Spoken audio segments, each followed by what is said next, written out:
Hello, hello. Sorry for being a couple of minutes out of touch, out of tune. Yeah, that's probably what we call it. I am back. Today we're going to be working with middle school mathematics. This is this would even help high school students as well to go back and refresh some of their concepts. So we have the problem there on the screen. Hello, for those who are new, this is Mr. Peña. Welcome to my tutoring channel. I'm triple dipping. So this is going on to, this is the first hour at 7 o'clock will be math. Going to my math channel, Mr. Peña's tutoring, and then it should say mathematics or something like that. And then the second hour will be devoted to English. That's for my English language learners, which is simultaneously also going to my other channel, my other tutoring channel for English speakers. And the third hour will be devoted to philosophy, okay, which is going to my, guess what, philosophy channel. So that is the schedule for today. I hope nobody gets confused. Okay, I have a pen, I have the board. I don't know what's going on. It doesn't seem like it's connected. So we're almost ready because I need this in order to write. Because how can you do math, right, if you cannot write, right? Okay, thank you. Sorry you had to hear that lame little joke. Sweet. So let's get started on our questions, on our problems. If you have any questions, put them in the chat. I will get to them as soon as possible. I am also going to open up a link to StreamYard. So if anybody wants to come on, you don't have to show your face.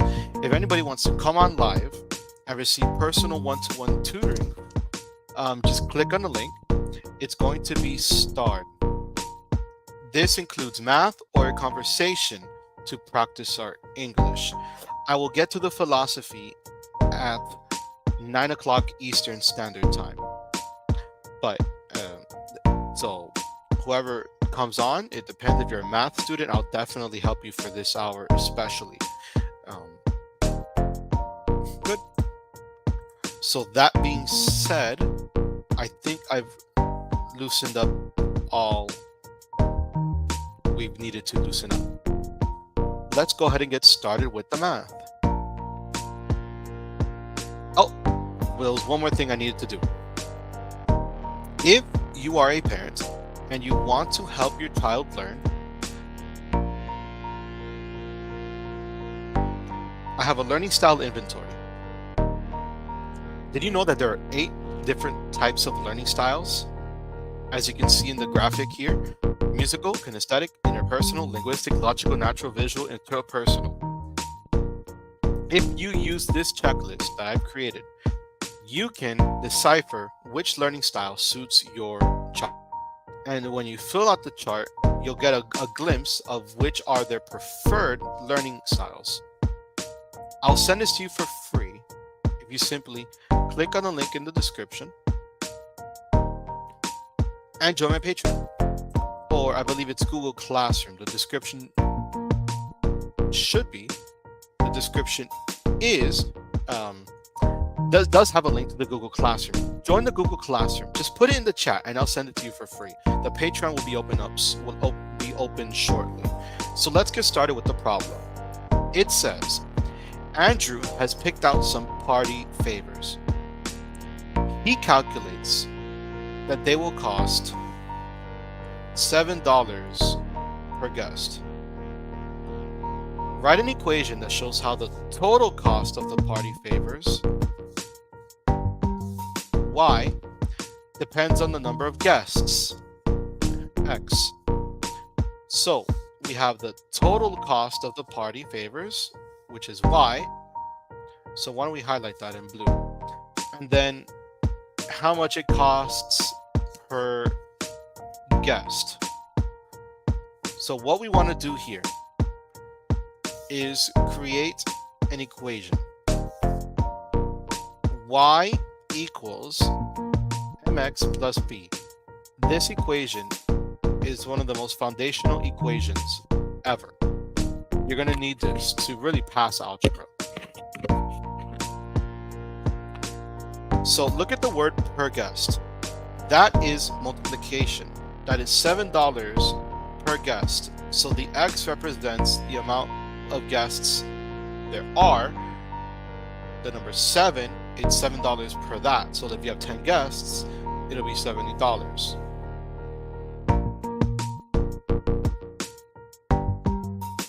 And there's no other price. It's simply $7 a guest. There's no admission fee outside of that. There's no initial fee. So it's really plus 0. The b doesn't really count for anything. So we have 7y equals 7x. That's our answer. Y equals 7x. Y represents the total cost of party favors. So this is the way I like to present X and Y. X and Y.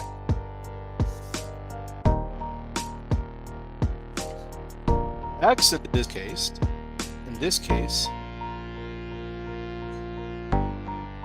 is the number of guests.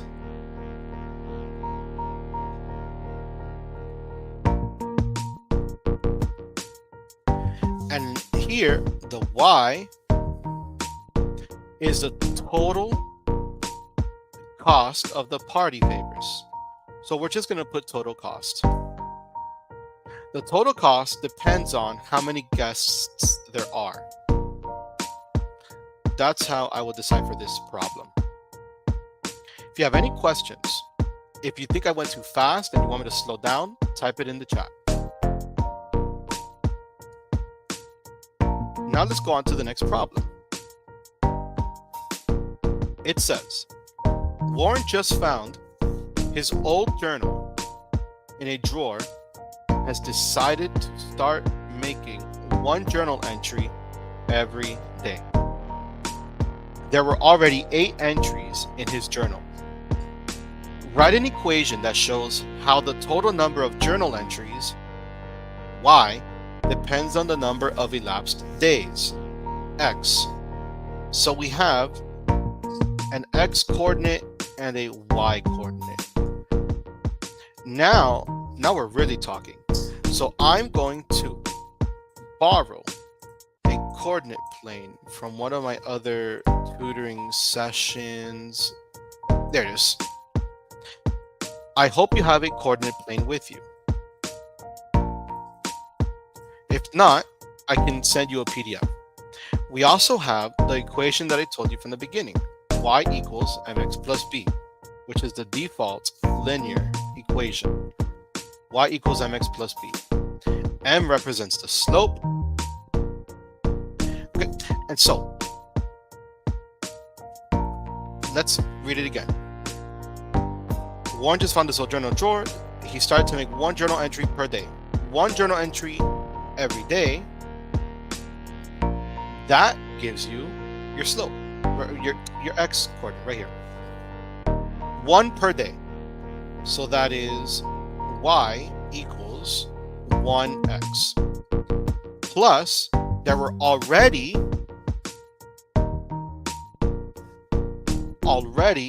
8 entries in his journal.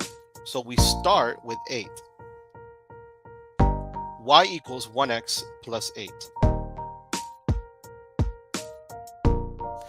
And so we want to get the total cost. And we want to find the x value. The x value, let's put it here. So 8 entries in his journal already. And 1 journal entry per day. So you calculate it based on the number of days. So write an equation that shows how the total number of journal entries, y, depends on the number of elapsed days, x. This is the equation that they are looking for. Y equals 1x plus 8. Now, if you input any number of days, you are going to get the number of y. If you input number of days, you're going to get the total number of journal entries, which does depend on the number of days. So let's look at this. Let's graph this. Let's go up 8. 1, 2, 3, 4, 5, 6, 7, 8. And now we have a slope of 1 over 1. And now we draw a straight line. That is the equation of the line. And I also want to show you how to make a table.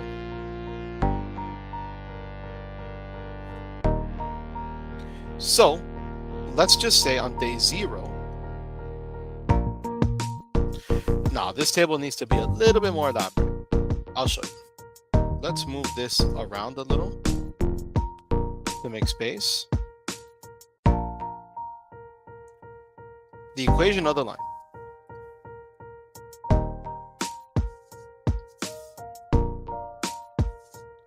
Let's put this equation right in the middle of this, right in the smack middle of this table. X plus 8. We have X and we have Y. So it can start making a little bit more sense to you. We have 0 days, day 1, day 2, day 3, day 4, day 5.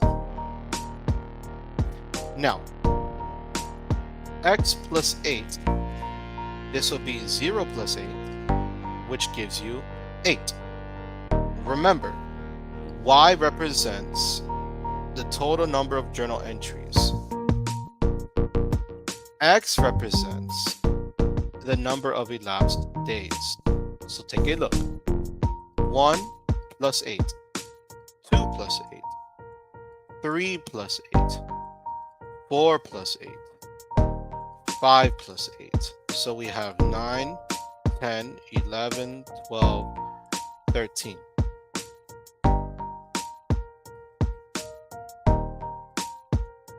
And now,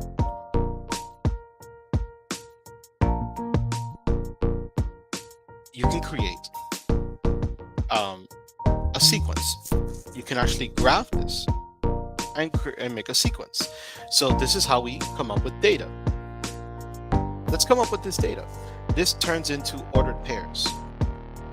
0, 8, 1, 9, 2, 10, 3, 11. I highly encourage you to get a coordinate plane to write this down with me. 0 and 8. We have 1 and 9. 2 and 10. 3 and 11. 4 and 12. 5 and 13. So, according to this graph, remember, on the bottom, we're going to say the number of days. Well, actually, it's really just the positive version. The coordinate 1, quadrant 1, number of days. You input the number of days, and then you get out the total number of journal entries. So journal entries. And it's actually a very unique pattern. It's actually a very consistent, very stable pattern. Moving on to the next problem. A school photographer. This looks a little small. Can we see this? That's better. A school photographer just bought a new memory card for her camera. She took 2 pictures to check that everything is working properly. Now that it's picture day, she expects to take 1 picture of each student.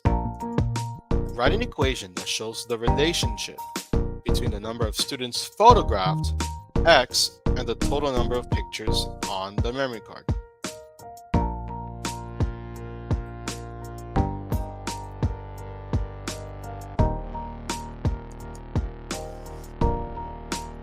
So let's look at this. She took 2 pictures. So let's start with our y equals mx plus b. We are looking for x and y. You're just going to write an equation, but I'm also showing you how to graph the equation of a line.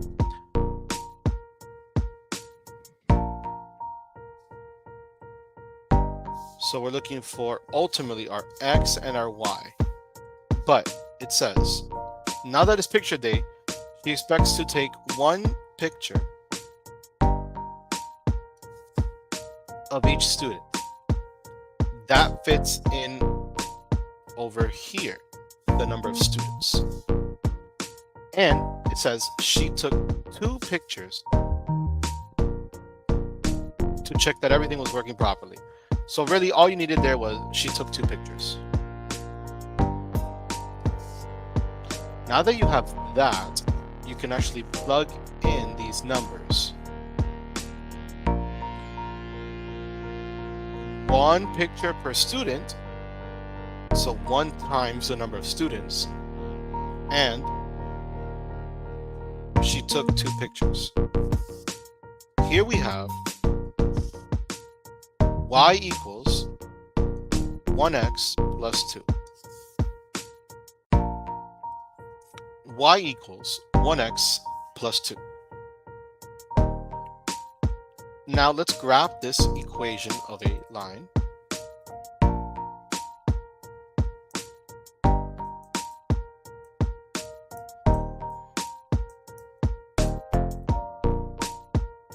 We have 1x plus 2, so we have 2, and then we have to create a little mini slope, so up 1 to the right 1, and there you have it. That's the equation of the line, 1x plus 2. So let's just say that if we have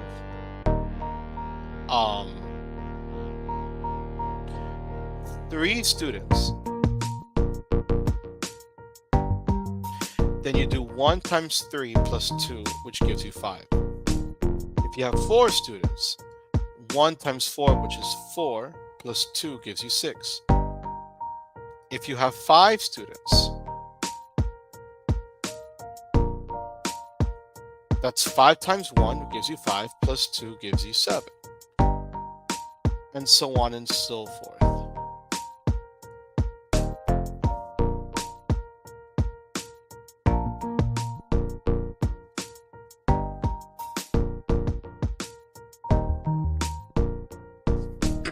And this is how you create a function. Input the domain and you get the range of. And input x and you get y's. For every x there is exactly 1 y. And so this is basically your equation of the line, and this is the line when you graph it. We call this a linear equation. You have to know this for algebra. Very good.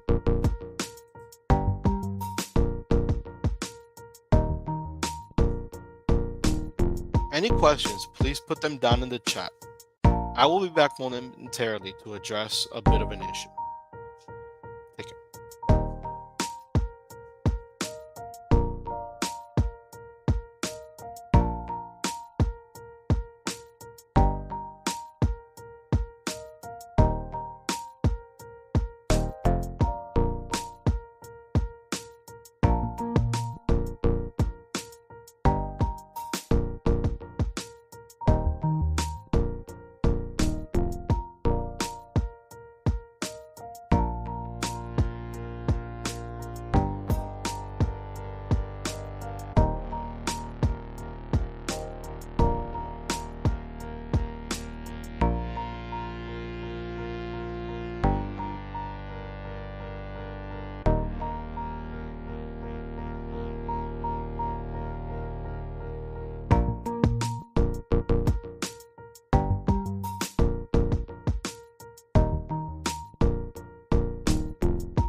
Okay, so what I was telling everyone earlier before, if you want a free copy, before we get to the next problem, we've done a couple of problems already. We've done about 3 so far, very similar. So I'm going to leave the next problem here, and I want to give some students a chance to kind of do it on their own a little bit. But before I get to that, very quickly, if you want to know how your child learns, you should grab my Learning Styles Inventory. This will decipher the learning style that your child is geared to. If you use this, you can determine their specific learning style and have the keys to your child's education. Just click on the link down below for the math channel, and you'll get access to my Patreon. If you click on my Patreon and become a member, I'll send this to you free. It'll just become a post, the first publicly available post that we get. So this will be available for those who join my Patreon, and there is a free version, and you still get this guide.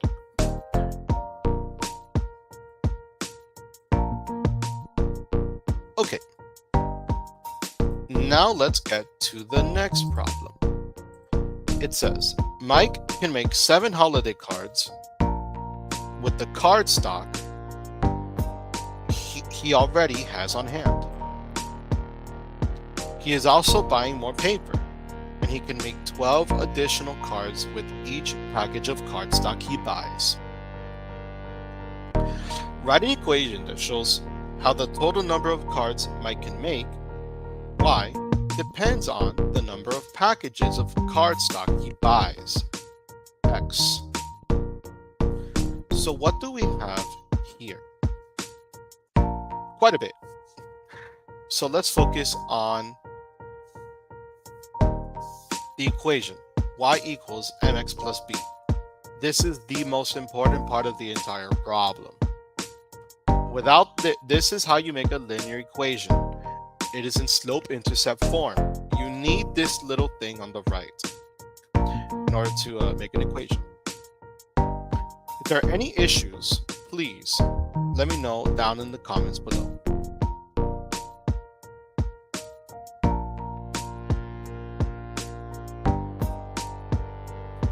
So,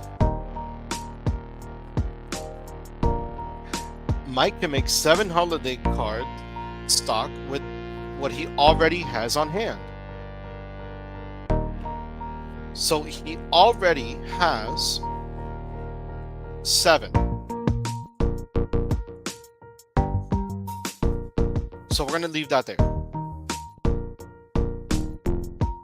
He is also buying more paper, and he can make 12 additional cards with each package of cardstock he buys. Notice how every single problem before this, the key word is each.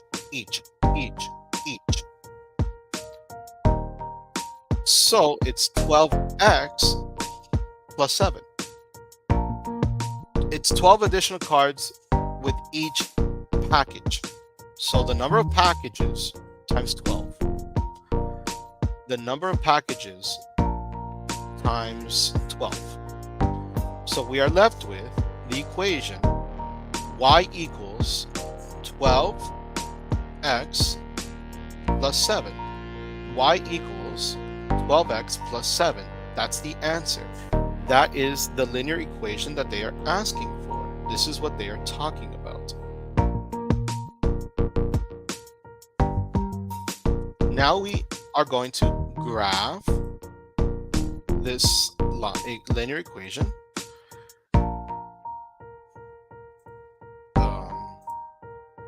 Okay. Give me one moment. I'm just reopening OneNote because it was freezing up on me a little bit, but it was only for like 2 seconds. This only takes a couple of seconds. There you go.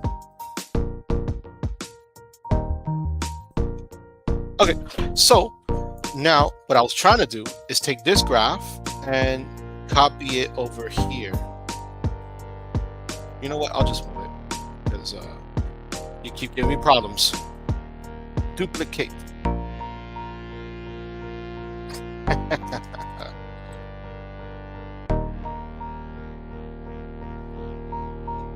Anyways, 12x plus 7. So we got to go up from the x-axis. I'm sorry, on the y-axis 7 times, starting from the origin. 1, 2, 3, 4, 5, 6, 7.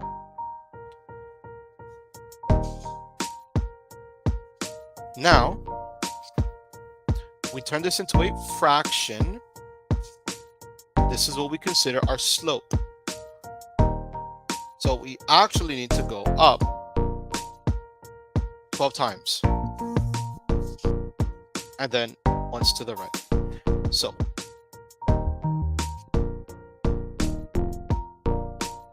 somewhere over here.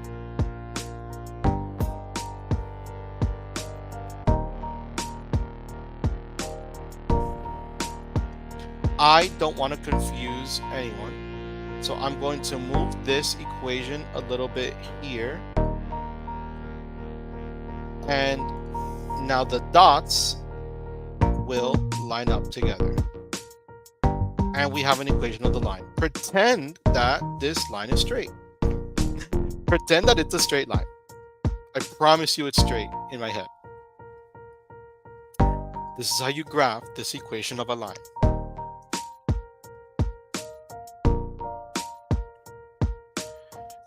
And now we want to take the numbers that we just did and create data out of it. Because remember that we had said the total number of cards Mike can make, which is Y, depends on the number of packages of cardstock he buys, which is X. So we want to create a little table, X and Y, and input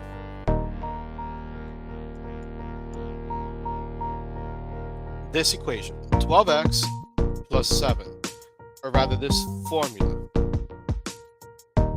Input our x's, input our y's. And the most simplest way to do this is 1, 2, 3, 4. So when 1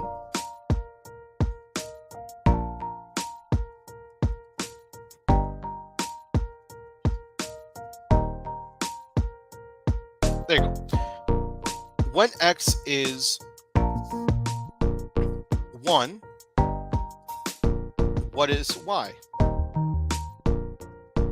When x is 2, what is y? When x is 1, that's 12 plus 7. 20, that's 19.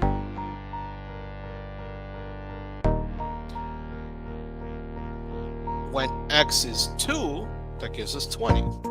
When x is 3, that gives us 21. When x is 4, that gives us 22.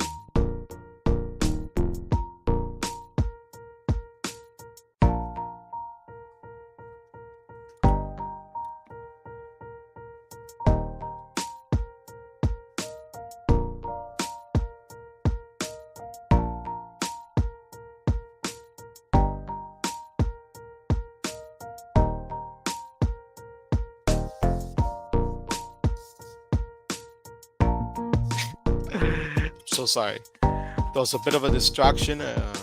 One of my kids walked in. 12 times 2 is 24. 24 plus 7 gives you 31.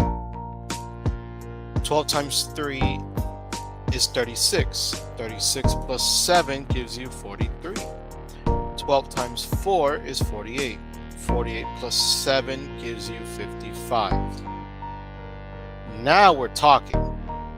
So, when you have 3 cards, when you have 3 packages of cardstock, you can buy 43 number of cards. Mike can make 43 cards. That's the real world example. So let's write it as a sentence. And let's just borrow this one. Ouch. Let's borrow this one. When you have, or rather, when Mike has, because the problem is talking about Mike. When Mike has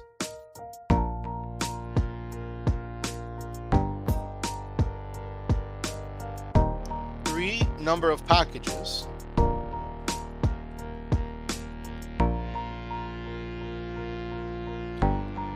when he has three packages, why am I talking like a mathematician?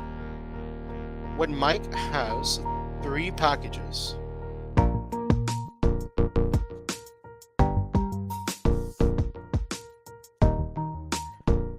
he can make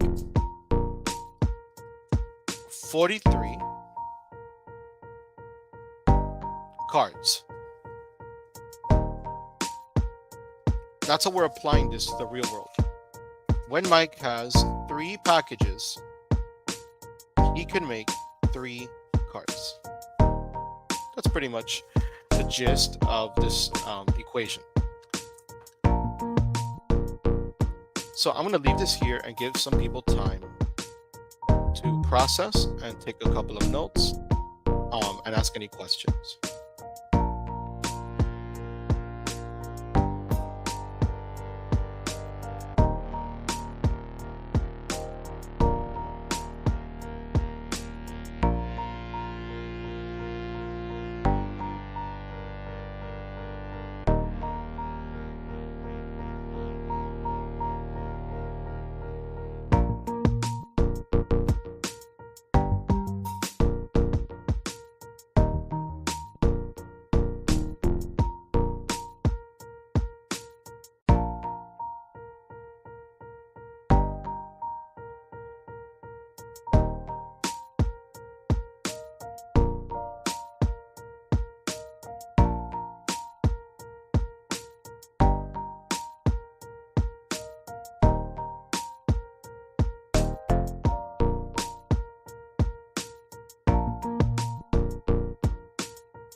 Here we go into our next math problem. It says, if this is a little bit too small, let me know. Okay. The Lawrence Art Museum offers individual memberships for $49.50. I'm literally highlighting it because it's a number. Once someone has purchased an individual membership, he or she can go to the museum for just $5 per visit.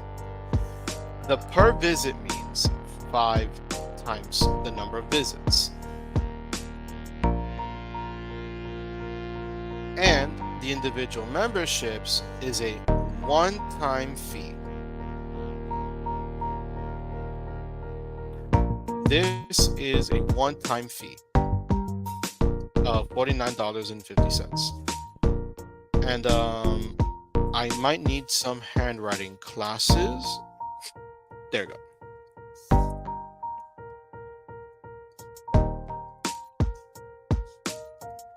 Or just don't write if you don't have enough space. Now, this gets to the slope of a line. Or rather, let's write this equation in slope-intercept form. Y equals mx plus b.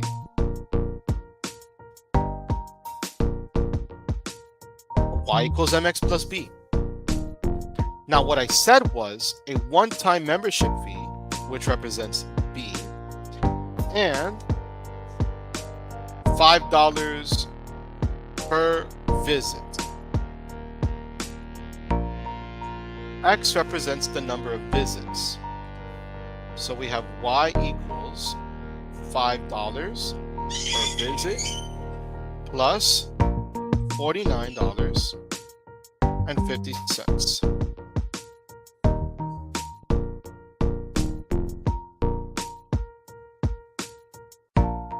So we have as the answer 5x plus 49.50. That's Y equals 5x plus $49.50.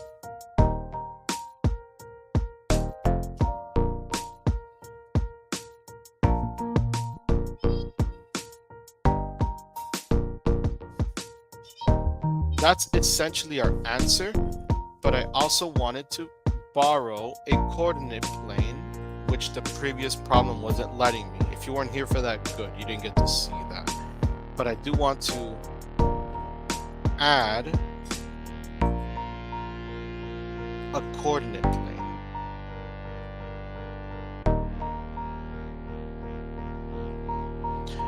Too big. There.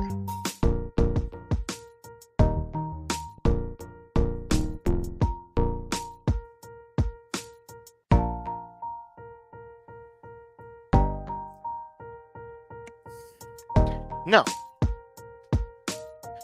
what units are we going to use? Because 49.50 is a lot. So we're going to go by units of 10. What we are doing now is graphing this line. I know, it's bothering me too.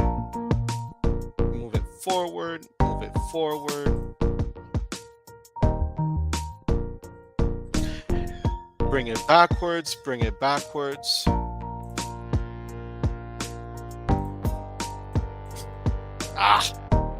Okay. All I could do is there.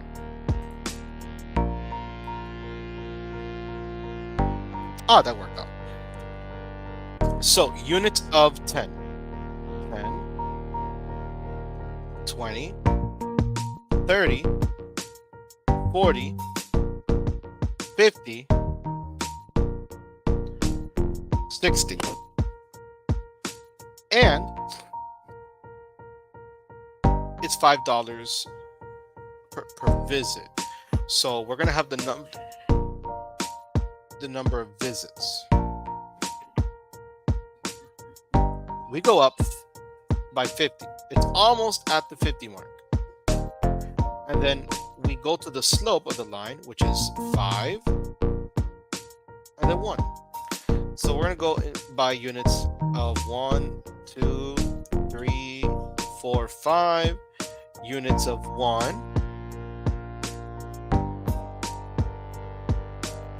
right there. So that's our equation of a line.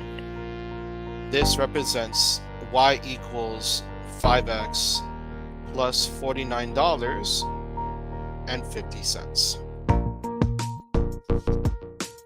I hope that was helpful. I hope you can see that. If that is not legible, please let me know. And I will try to make it a little nicer. Now, if you are joining us and you're doing middle school math, this is essential to pre-algebra, which you get a little bit of it in 7th, a little bit of 6th, but 8th grade math is really about pre-algebra, preparing you especially for high school algebra. So let's write this equation down. 5x plus $49.50. And then x and y. We're going to create a little table. And this is what we're going to do. Remember, write an equation that shows how the total cost, which is y, depends on the number of visits. X. It does depend on the number of visits. You have individual memberships, $49.50. Plus $5 per the number of visits. So let's just say you go 3 times, or you go 4 times, or you go 5 times. How is this equation relevant to real life? You go to a museum, and you have a $5 fee. Let's just say you went 3 times.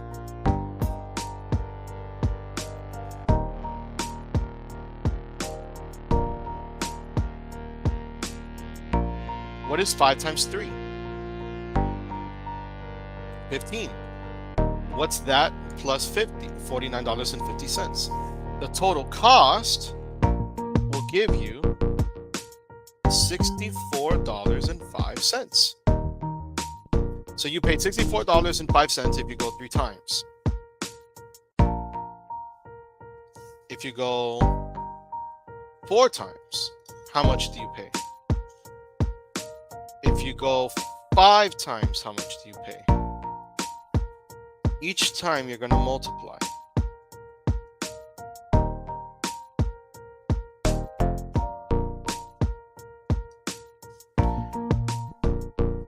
And honestly, you can just... no, we'll do it the right way. 5 times 4.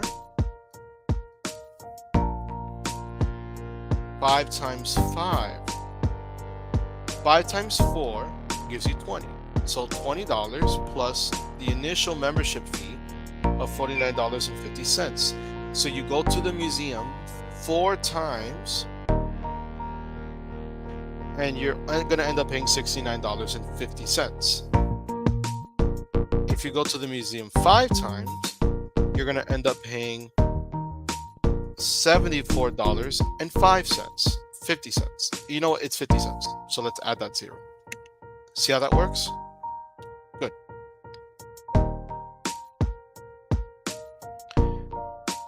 If you have any questions, leave them in the chat. I'll be happy to help. I'm going to leave this here for note keeping.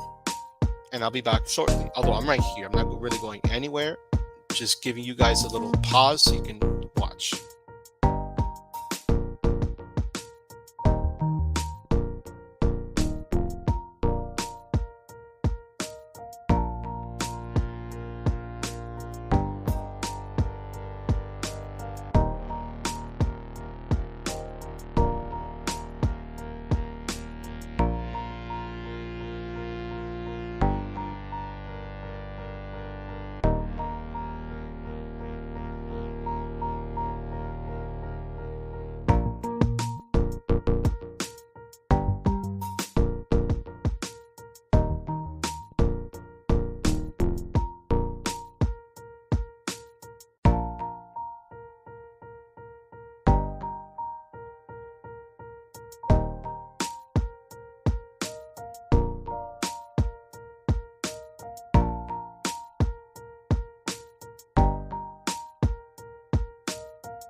That concludes the math portion of this live stream.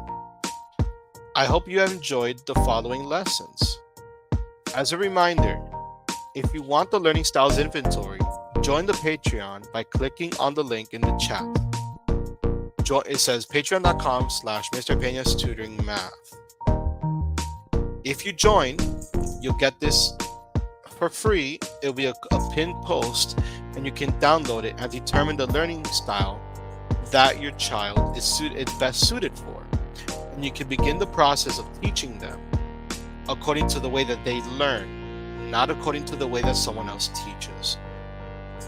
We're going to be going live 5 times a week actually, Monday through Thursday nights at 7 and on Saturday mornings beginning at 10 a.m. So if you want practice with your math homework, I will be going again live at 10. But if you join the Patreon, even the free version, you can join my little Google Classroom community, and we have a little Google Classroom called Math Help. If you join the Patreon, you can join the Google Classroom and receive ongoing math help and tutoring. But if you want just the guide, join the free version of Patreon. If you want to join my Google Classroom and receive ongoing assistance and tutoring from me to help you with your math, this also includes exclusive Zoom sessions, once a week minimum. Join the Patreon for the monthly price, and you'll join my online virtual academy. I hope to see you there. Goodbye and take care. Now it will be paused because we are now going into the English portion of the live stream. I will be back shortly.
Hello, hello. If you are joining us, this is our the English practice version of the live stream. If you want to master your English grammar and get a simple, basic 10-day guide to mastering the English grammar, not mastering it, but getting a sense of the fundamentals of English grammar, and you want to become my virtual student, grab the 10-day grammar guide. In 10 days, we go over the fundamentals of grammar. All that you need to know within 2 weeks. You can study it for 15 minutes a day for 2 weeks in a row. The link will be down below on my English channel. If you join the Patreon, you'll get daily updates, access to exclusive resources, and you can download this almost immediately. It should be a post pinned on the top. I hope to see you there. This will help you with your grammar, I guarantee it. Now, we go to our vocabulary words for tonight.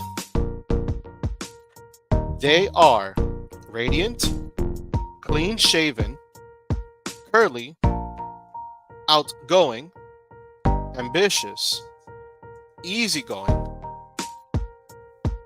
ecstatic, anxious, content, stocky, slender, tanned, compassionate, adventurous, reserved. Let's go over these words again. Radiant, clean-shaven, curly, outgoing,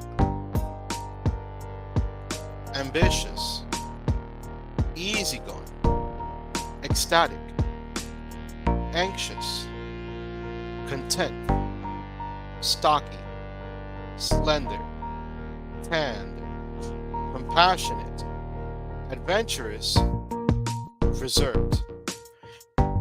Now, for those of you who are wondering, does some of this look a little odd?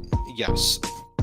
I am triple dipping on my math channel, my English channel, and my philosophy channel. So, if you want help with math, comment down below. Write down any question you have about math, and I'll skip straight to that for a couple of minutes to help you. If you click on the link and join, I will prioritize your desire for math, or to practice English, or to discuss philosophy. Just join the stream or leave a comment down below. Now let's get to the categories.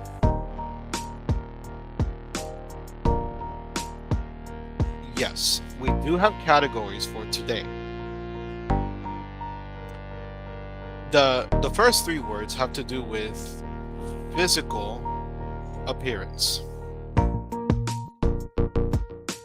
1 through 3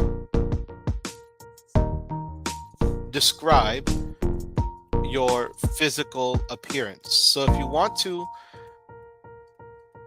compliment someone or describe how they look, that's their appearance.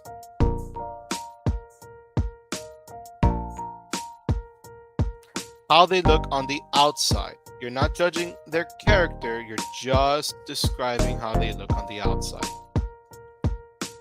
4 through 6 describes their personality. Yes, personality traits. This is what we use to describe people's personalities: outgoing, ambitious, and easygoing. This is another subcategory.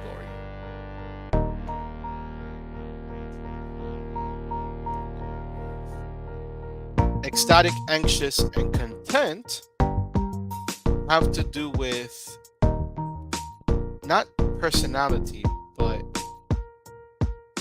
okay, these are also personality traits. No, they're not. emotions. That's right. These have to do with emotions. 7, 8, and 9. Or I would say emotional states, but let's just call them, no, they're emotional states. They're a bit more than just emotions, I guarantee that. They're definitely emotional states. If somebody is ecstatic, they're super excited about the world. It's not just you're sad for a day, right? You're ecstatic about life. So then now we have stocky, slender, and tan.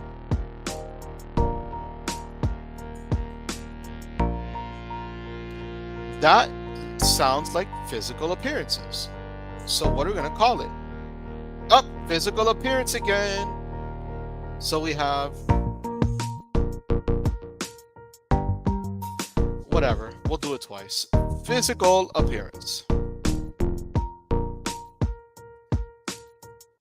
But I want to distinguish the categories. How do I do that? Radiant, clean shaven, curly. I'm just gonna call it your physical image because it's appearance, your physical features. Stocky, slender, tanned. I'm gonna call that physical features. That's a better way to describe it. How your body looks, physical image, is how you look, depending on how you fix yourself up. There is a difference. There is a distinction. So that's stocky, slender, and tanned. We also have compassionate, adventurous, reserved. That sounds a lot, again, like personality traits. What was the category again? Personality traits.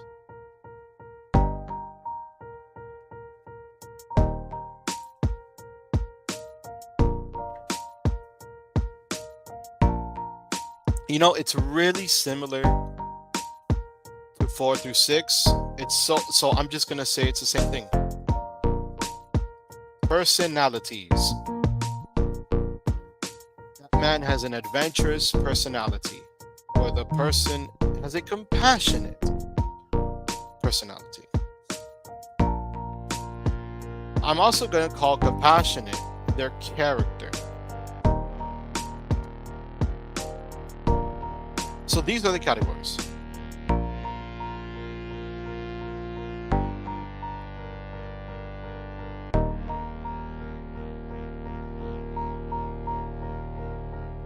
Now we move on to the specific examples.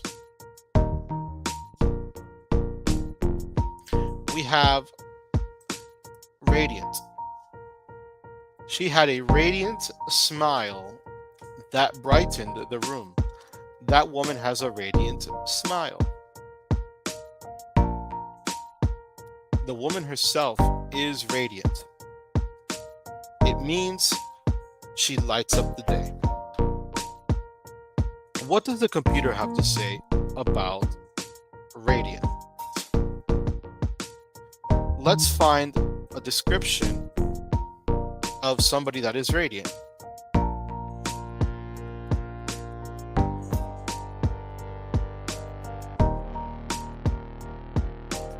ChatGPT says,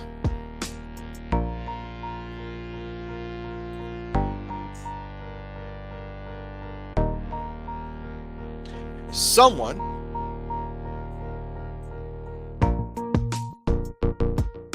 who is radiant, let's make it a little bigger. Someone who is radiant has a shining and bright energy that makes them stand out. It's like they have a warm and happy glow that makes people around them feel positive and cheerful. Imagine a person with a big, joyful smile that lights up the room. That's someone who can be described as radiant. That's beautiful. Now we go to our next one. Clean shaven. The man in the picture is clean shaven because his face is all clean. So it says he preferred a clean shaven look for a polished appearance. He wants an appearance that's polished, spectacular, super clean.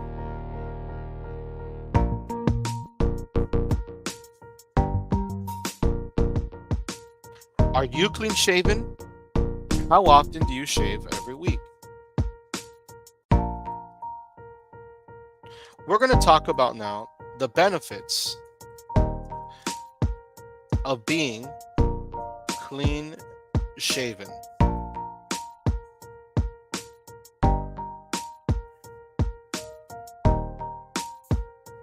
Wow, this is giving me 7 benefits. Let's just look at 5 because it's getting a little too much. Okay. So, someone who is clean shaven has a polished appearance. What does that mean?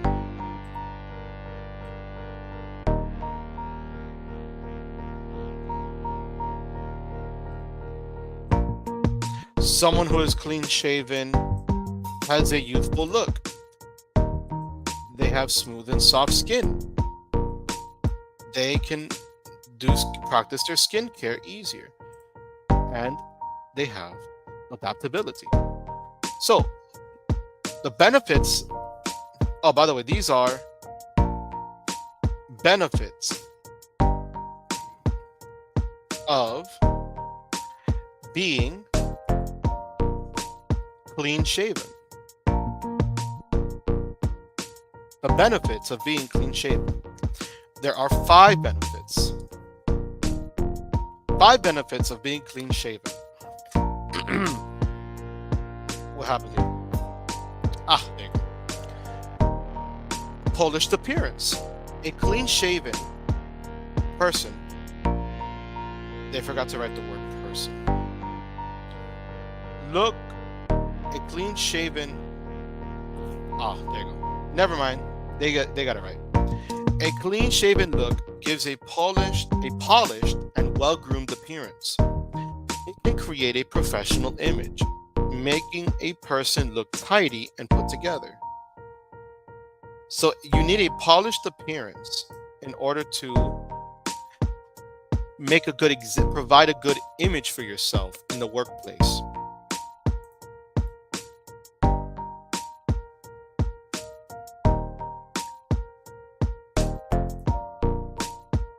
Also, a youthful look. For many individuals, being clean shaven can make them appear younger. It can enhance facial features and contribute to a more youthful and fresh appearance. So, youthful look.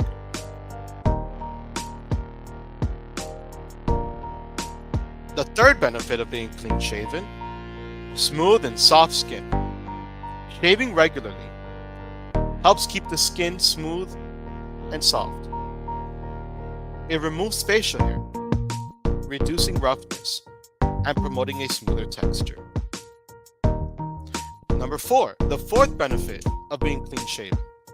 Maintaining a clean shaven face often involves a skincare routine that can benefit the skin. Using moisturizers and other skincare products becomes easier and more effective. It's okay.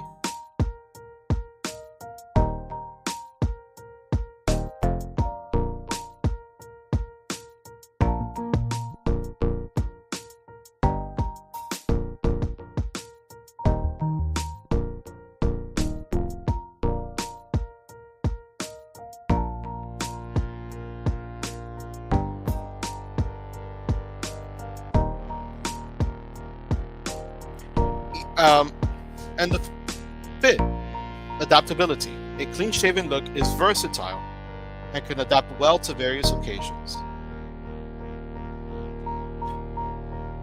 From professional settings to casual events, it allows individuals to easily switch between different styles.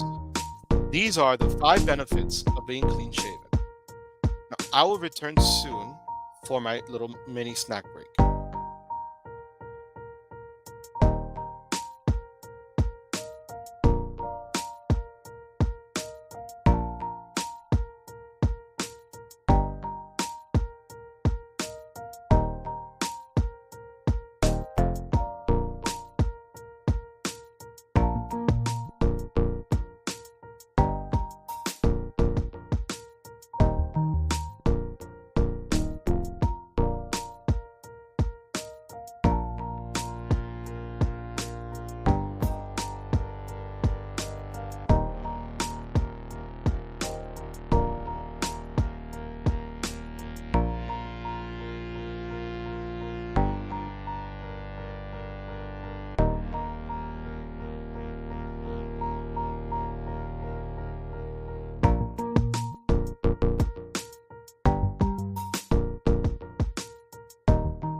Okay,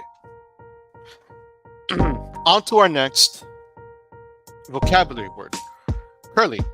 Her curly hair added a touch of playfulness to her style.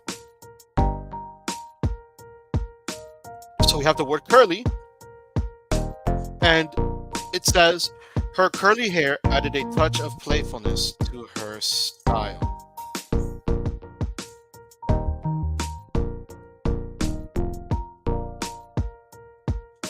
Now we're going to read something interesting.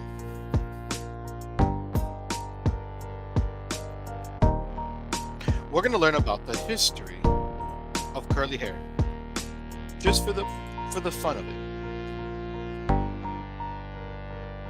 The history of curly hair.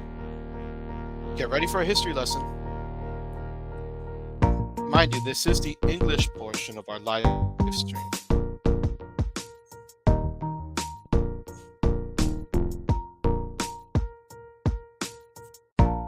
The history of curly hair is rich and diverse, with variants influenced by cultural, geographical, and historical factors. Here's a brief overview. The history of curly hair is intertwined with cultural, social, and historical contexts, evolving over centuries and reflecting changing beauty ideals and societal norms. The present era embraces the natural diversity of hair textures, encouraging individuals to celebrate their unique curls. Off to the passage. And why is this numbered like this? Oh, because it's getting confused with the one from before. Yeah, we don't need that. This is purely from AI, but it has nothing to do with the previous topic. AI is super smart, but it's also super dumb. The good definitely outweighs the bad. Okay, we're going to talk about curly hair in ancient times, curly hair in ancient Egypt, curly hair from ancient Egypt, curly hair from ancient Greece and Rome, medieval Europe, 18th and 19th centuries, 20th centuries, contemporary times, cultural influences.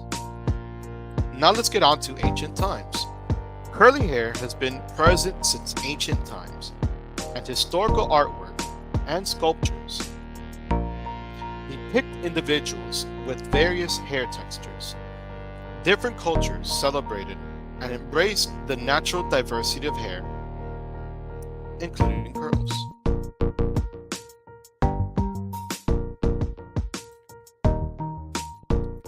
Ancient Egypt.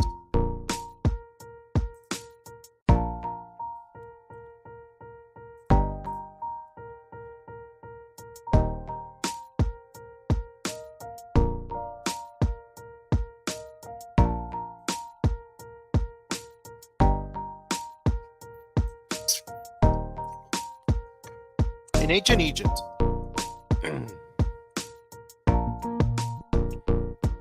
curly hair was associated with beauty and royalty.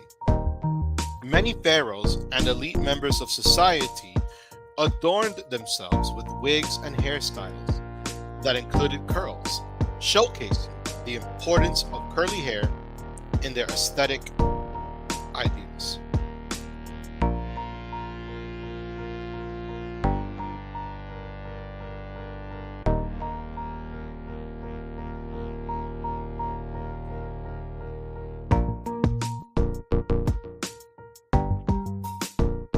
Ancient Greece and Rome. In ancient Greece and Rome, curly hair was also considered desirable. The use of curling irons, often heated over an open flame, became a common practice to achieve and enhance curly hairstyles. Okay then. Medieval Europe.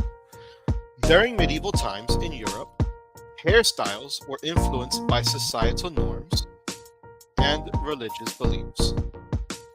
The Renaissance period saw a resurgence of appreciation for curly hair, with elaborate curls and waves becoming fashionable.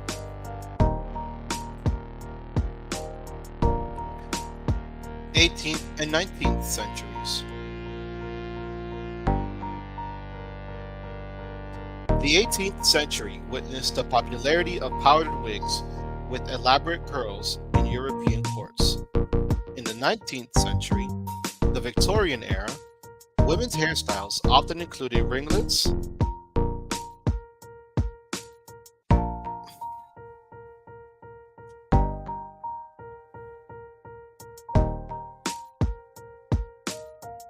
lost my train of thought.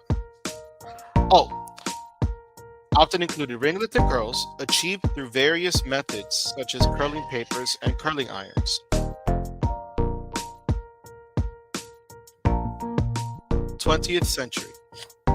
The early 20th century saw a shift towards straighter hairstyles, influenced by the invention of the straightening iron and changing fashion trends. However, the latter half of the century witnessed a resurgence of embracing natural curls during the cultural movements of the 1960s and 1970s. Contemporary times. Today, there is a growing appreciation for natural hair textures, including curly hair. The natural hair movement encourages individuals to embrace and celebrate their curls, promoting diverse beauty standards. And lastly, cultural influences. Different cultures worldwide have their own unique traditions and preferences regarding curly hair. Some cultures have long celebrated and adorned curly hairstyles as a symbol of beauty and individuality.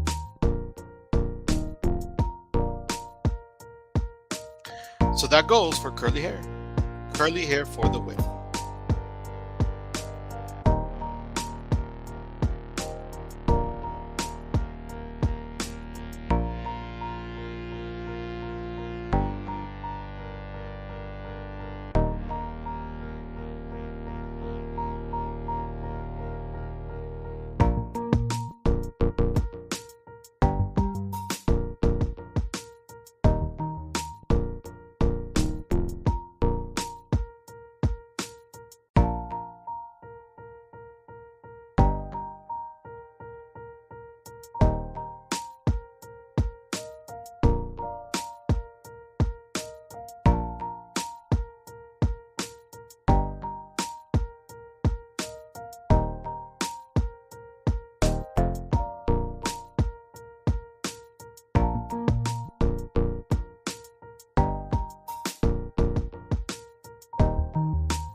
Hello. So we're back. Developing an outgoing personality. It says here, outgoing. An outgoing personality makes it easy to make new friends. And so we all want to make new friends.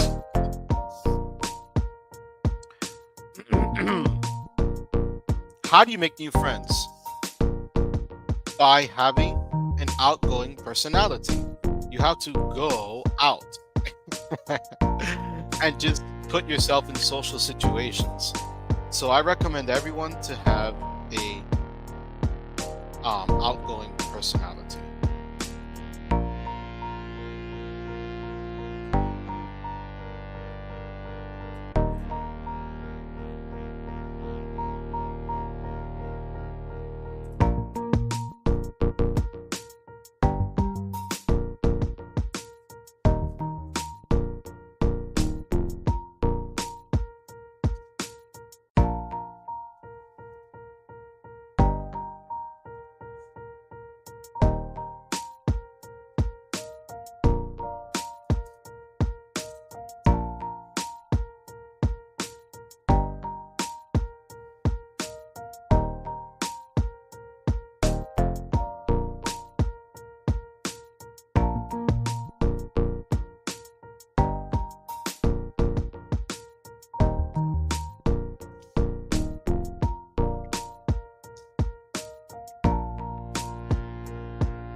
So here it says, developing an outgoing personality involves cultivating social skills, building confidence, and adopting a positive mindset.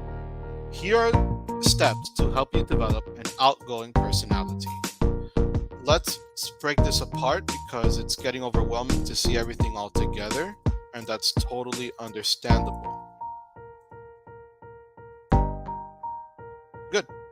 Practice active listening.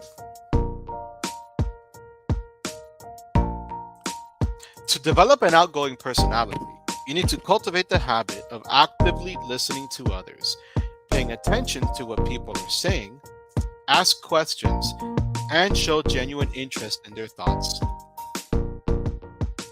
This helps build strong connections and makes conversations more engaging.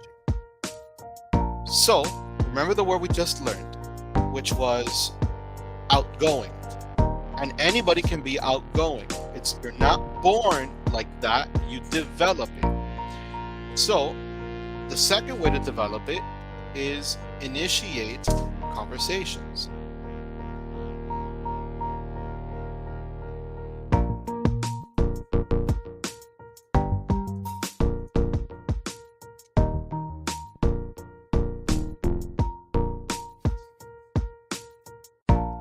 Take the initiative to start conversations with new people, whether it's in a social setting, at work, or in a community event. Be open to introducing yourself and making the first move. This helps break the ice and shows that you are approachable. Expand your comfort zone. Challenge yourself. Is this all black? There you go. Challenge yourself to step outside your comfort zone. Attend social events, join clubs or groups with shared interests, and participate in activities that encourage interaction. The more you expose yourself to new situations, the more comfortable you'll become in social settings.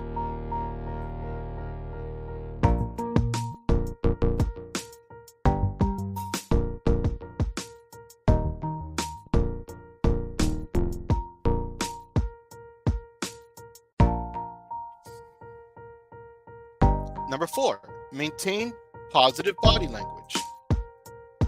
Displaying positive body language is crucial.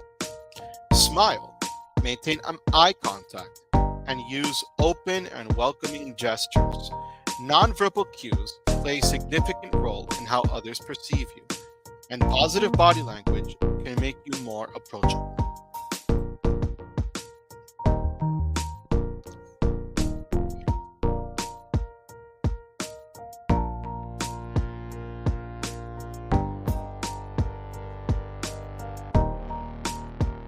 Number 5, be authentic.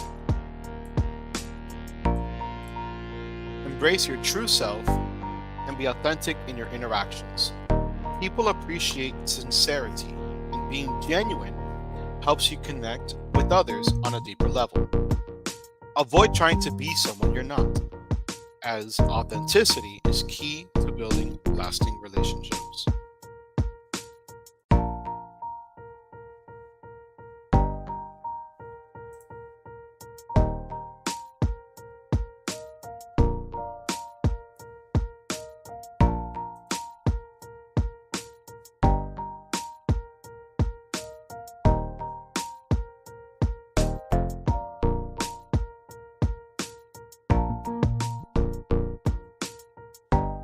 The next way to build an outgoing personality is to develop a sense of humor. A good sense of humor can make interactions more enjoyable. Learn to find humor in everyday situations and don't be afraid to share a lighthearted joke or anecdote. Laughter is a universal language that can help create a positive atmosphere. We also have volunteer and help others. Engaging in volunteer work or helping others is a great way to connect with people.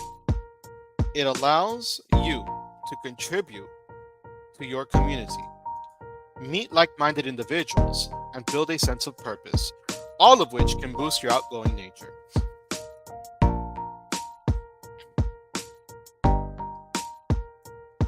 So far, we're talking about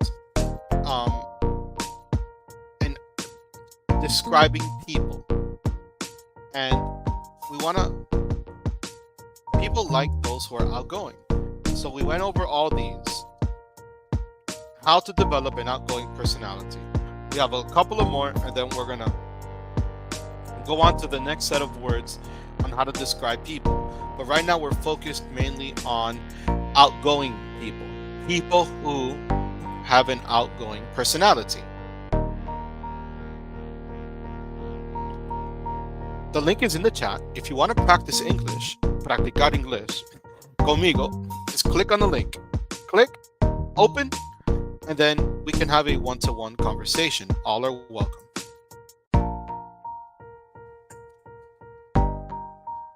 Now, build confidence. Work on building your confidence by acknowledging your strengths and achievements. Practice positive self-talk. Set realistic goals and celebrate your successes. Confidence is attractive and can positively impact your interactions with others. Okay, we don't really have time to get to 9 and 10, but let's go to ambitious.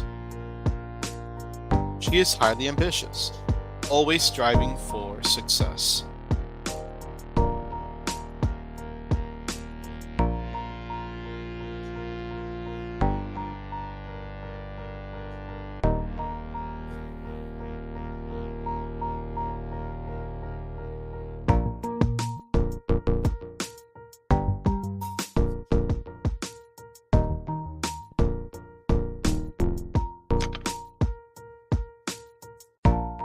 Next, easygoing.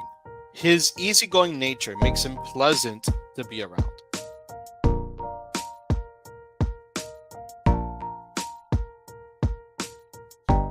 His easygoing nature makes him pleasant to be around. We can see that this man is easygoing. She enjoys it. She enjoys his easygoing personality. It's clear from the picture. Easygoing, sociable, easy to hang out with, friendly, likable, easygoing personality.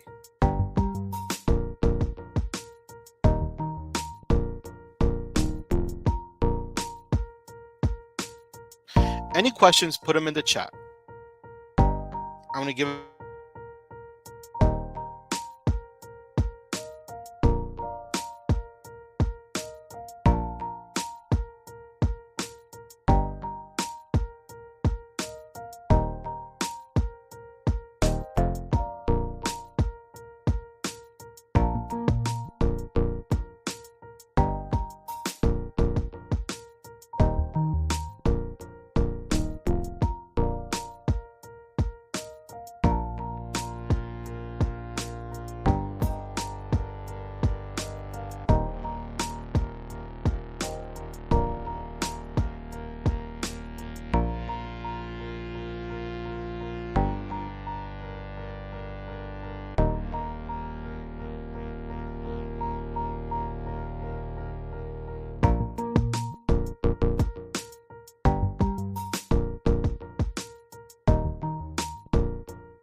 Okay, so we have our next one, which is emotions.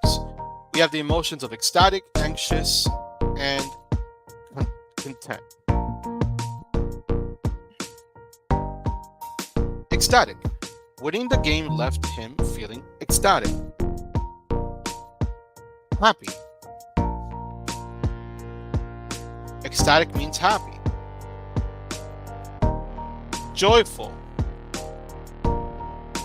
Excited. Hyper. When you win the game. That woman is ecstatic. So you can say that woman is ecstatic. That woman is ecstatic. She's happy. She is joyful. She's excited. She is hyper.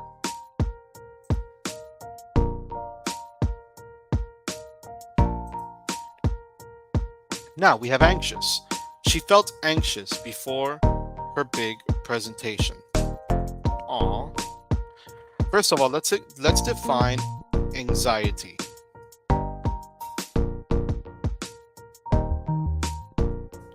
Let's define anxiety.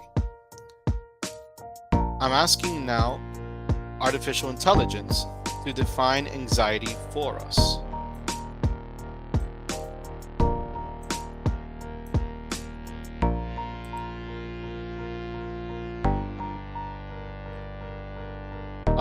This is awkward. Let's move this over here. Let's move this over here, please. Okay. Oh, this looks so unprofessional.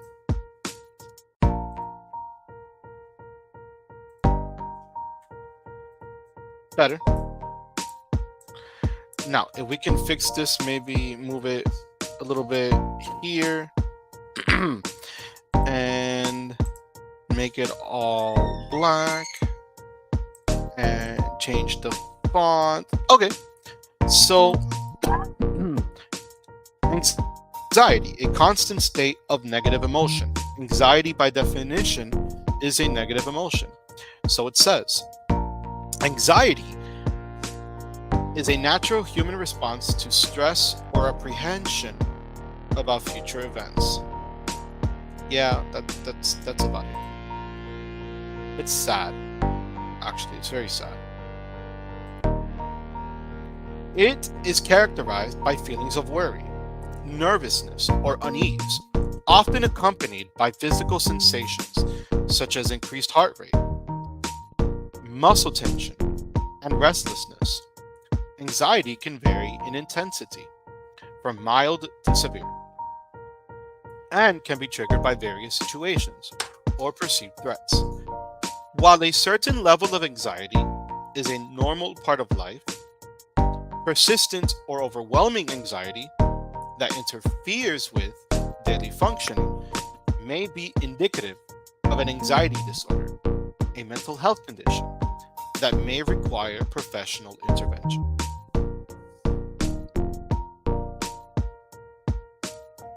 But remember, it's a natural human response. Certain symptoms are feelings of worry, nervousness, or unease, and it has physical sensations. These are the symptoms of anxiety. It's a negative emotion. It's not good to have. To be in a constant state of anxiety. Whatever happens, you can handle it. It's okay. Okay. Give me one moment again.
Content.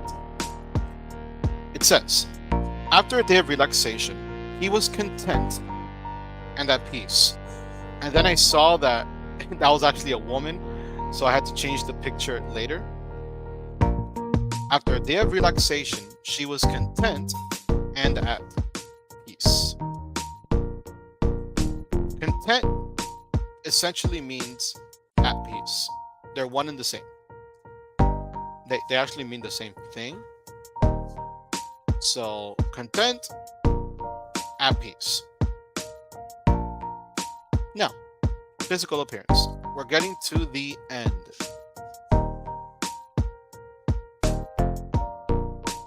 Stocky. The boxer had a stocky build, indicating strength. A stocky build, indicating strength. So if you're stocky, it means you have a strong body. You can say, that man is stocky. Another word for stocky is buff, built, muscular. Okay? A stocky individual. Now, her slender figure gave her an elegant presence. We have about 5 more minutes. I know I was stalling a little bit because I was checking the next live stream, the conversation that I'm going to be joining for my philosophy channel. But here we have slender. Her slender figure gave her an elegant presence. Slender means thin, and it seems to show that they're the same. And elegant. Thin and elegant. Slender encompasses both of these. So that is a slender woman, but thin, but in a beautiful way. Thin and elegant, but thin in a beautiful way. That's what they mean by slender. Now we have the next one. Tanned. After a beach vacation, her skin was beautifully tanned.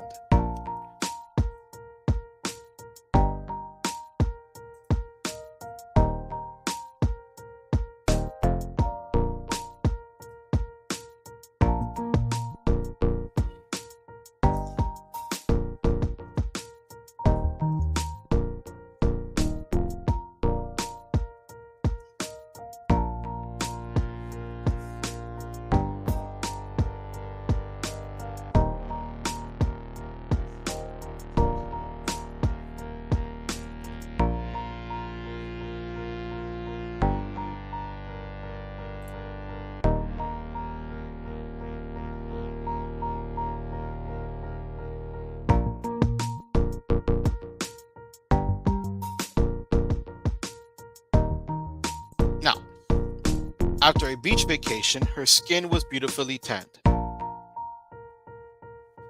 That is called a tanning booth. When you do a tan,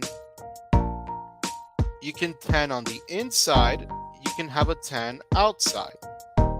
Here are the tans on the inside. A booth. We use lights and machines. When you tan on outside, you use the sun. Now we get to personality traits. Compassionate. Her compassionate nature made her a great listener.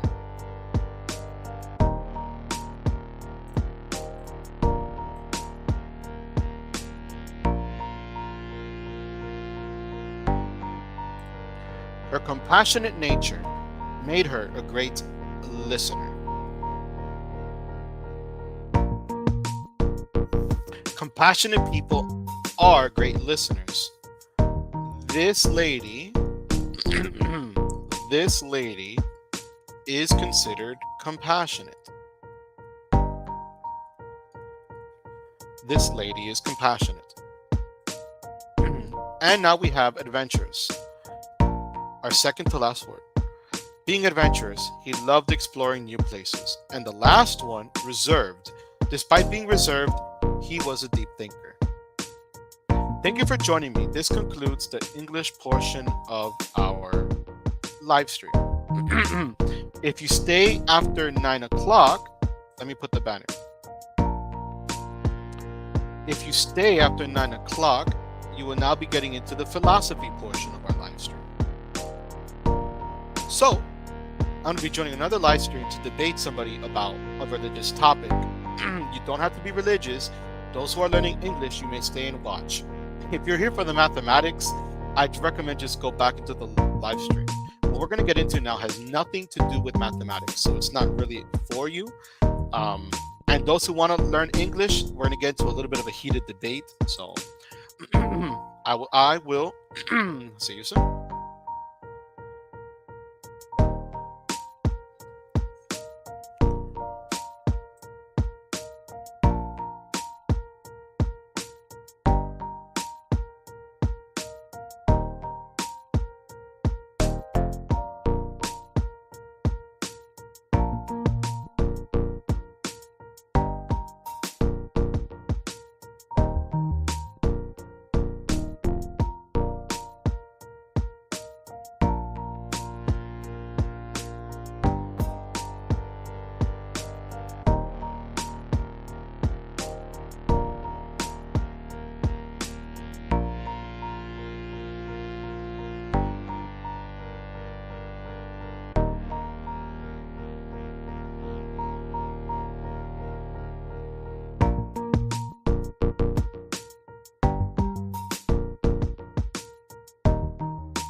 Hello.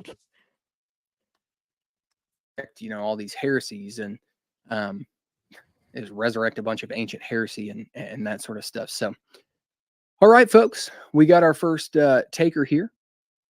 Felix, you decided to join. Thank you for doing that, sir. You are here. Your mic is hot. Well, you muted yourself now, but you can unmute yourself, sir. And you're up to let us or give us your best biblical evidence for the health message being the gospel. Sounds good. If I don't follow protocol with this debate, you let me know, and if it gets heated, just put me back on track. I want to be as polite and respectful to you and your channel as Well, okay. it's not really. Yeah.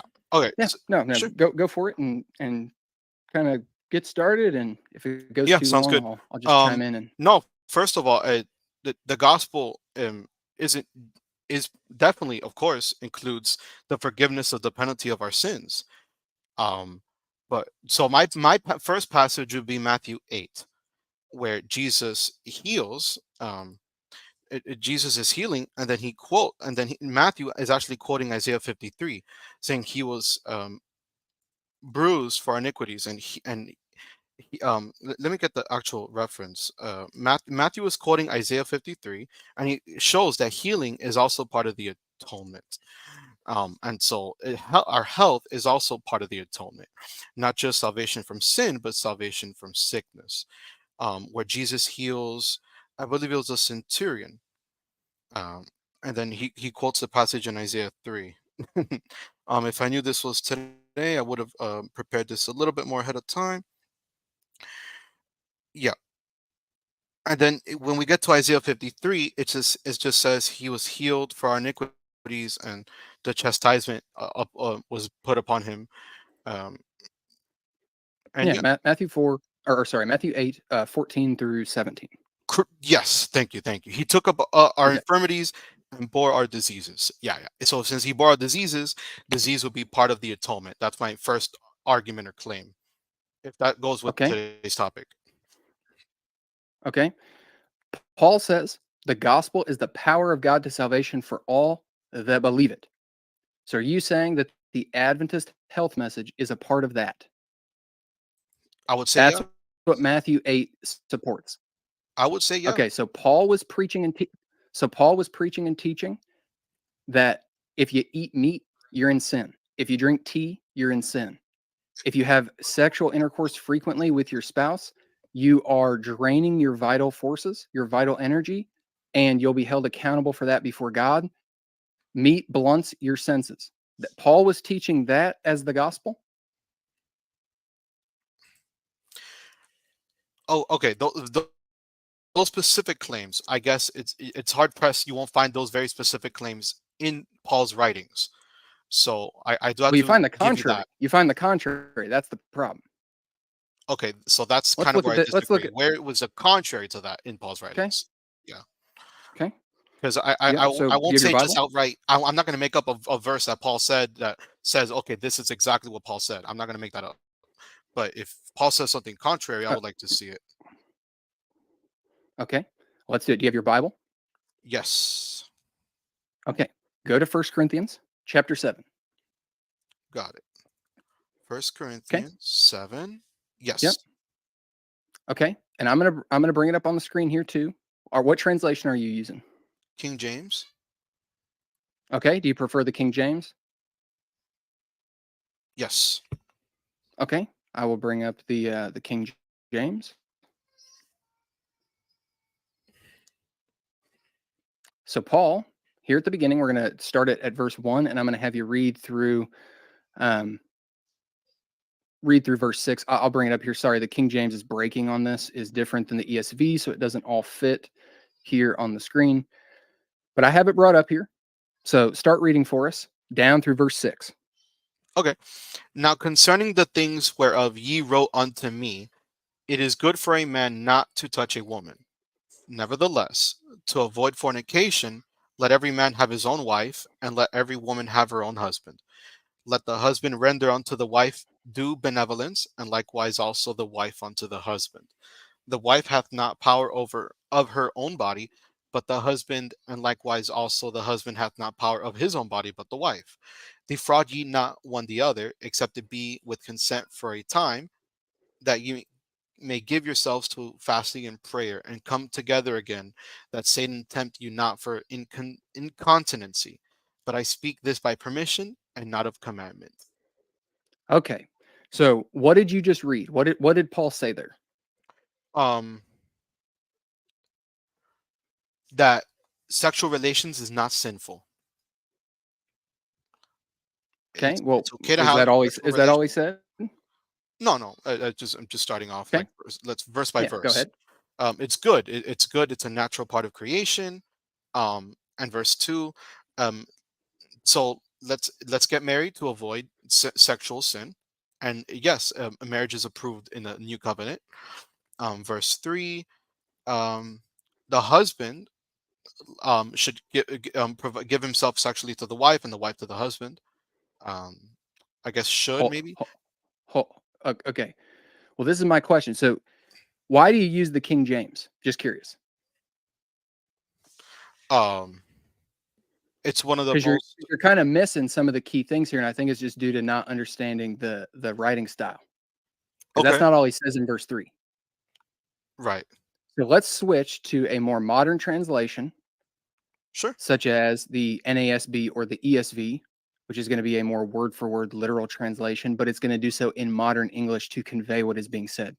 So notice the heading is not inspired, but it's giving you insight into what this pericope is getting into.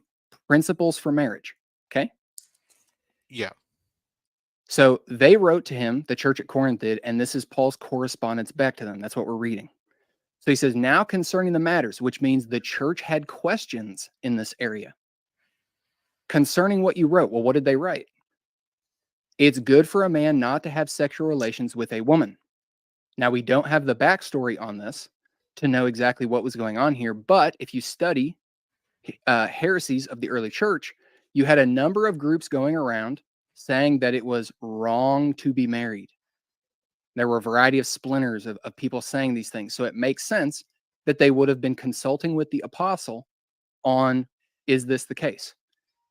He says, but because of the temptation to sexual immorality, each man should have his own wife and each woman her own husband. The husband should give. So it said due benevolence in the King James.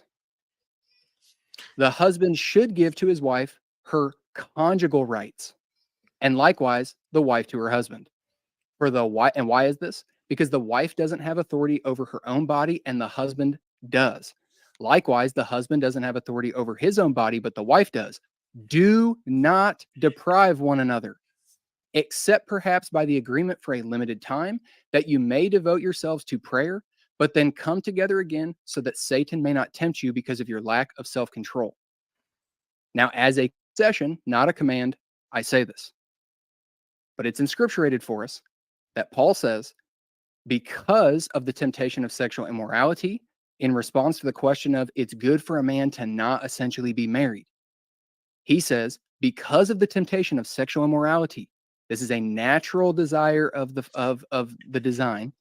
Each man is to have his own wife, each woman her own husband, and they both have rights over one another's body, which means if one spouse needs a sexual gratification of whatever that spouse's specific needs are you married?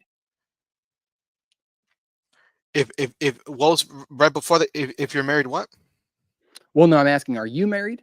Oh, yes, yes. Okay, so if your spouse has a certain need that you guys have discussed, every couple is different. You are to give your spouse, because you're the only one that can give that to them, what God has designed for you to give to them.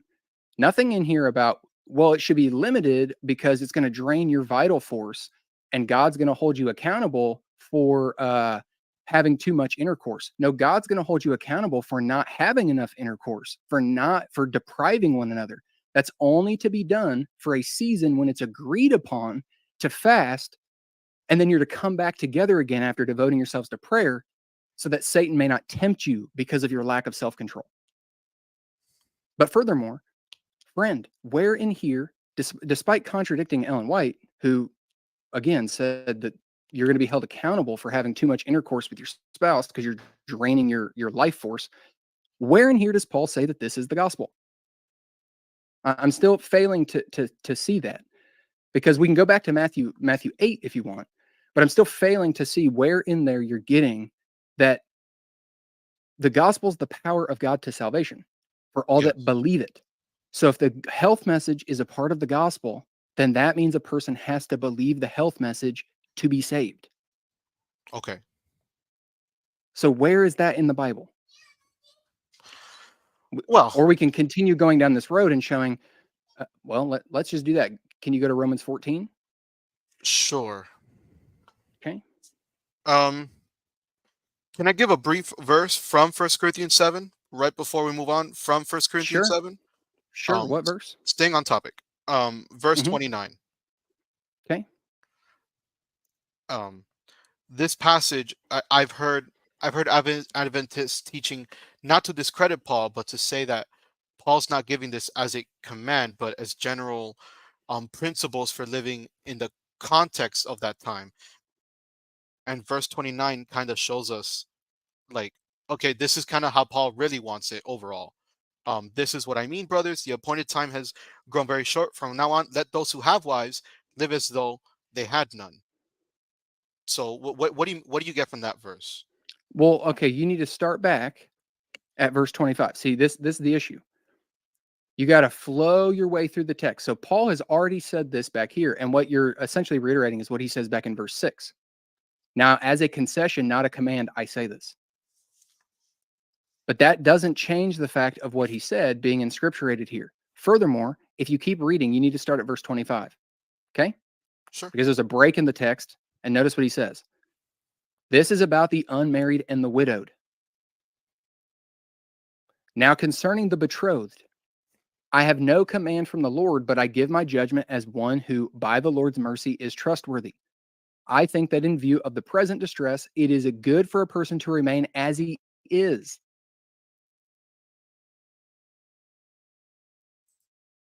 That's the person who isn't. So if you're widowed, you're to remain that way because of the current present persecutions. At that time, yeah, it would have been very difficult to remarry, even to marry, and be dealing with all the stuff that's going to come with that, the cultural persecution of being a Christian, and just there's so many logistical things. But this advice here is, if you can, which is the same thing he was saying above, if you can, remain celibate and single. It's going to bring you more persecution upon you. So watch. Now, concerning the betrothed, I have no command from the Lord, but I give my judgment as one who by the Lord's mercy is trustworthy. I think that in view of the present distress because of the present distress, it is good for a person to remain as he is. Are you bound to a wife? Do not seek to be free. Are you free from a wife? Do not seek a wife. But if you do marry, you have not sinned. And if a betrothed woman marries, she has not sinned. Yet those who marry will have worldly troubles, and I would spare you not. That's the worldly troubles he's talking about. It's going to bring on more difficulties in this current age of persecution. This is what I mean, brothers. The appointed time has grown very short. From now on, let those who have wives live as though they had none mourning, and those who rejoice as though they were not rejoicing, and those who buy as though they had no goods. For those who deal with the world as though they had no dealings with it, for the present form of this world is passing away. My friend, he's talking here about not essentially being tied to the things of the world that are going to distract you amongst the coming persecutions. He's not saying here, if you're married, don't have sex. That's not what he's saying here. He's going on and transitioning after he's talked about giving advice regarding a question that was asked about marriages. He gives his advice. He then says it's not a command. However, it is inscripturated for us, which matters. And then he then goes on to explain the current distress and whatnot that they're under, and gives advice for widows and those who are betrothed, and says if your spouse died and you're a widow, or you don't have a spouse currently, just like he said previously, my advice to you would be, do not bring that undue stress upon yourself, because it's going to tie you to other worldly things. You now have a spouse to worry about. Is your spouse going to get murdered? If you end up having children during the current distress, what if you're taken away from your child, etc.?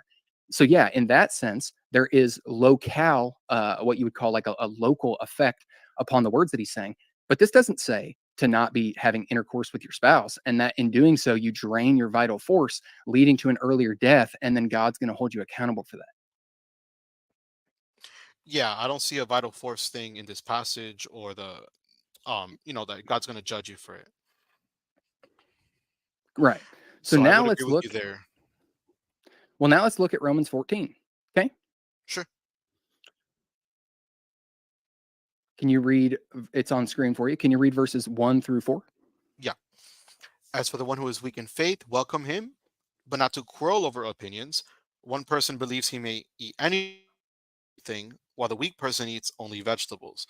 Let not the one who eats despise the one who abstains, and let not the one who abstains pass judgment on the one who eats. For God has welcomed him. For who are you to pass judgment on the servant of another? It is before his own master that he stands or falls, and he will be upheld, for the Lord is able to make him stand. Do you think that Okay. jives with the health message around eating, well, only vegetables? Yeah, the whole food plant-based diet. Hmm.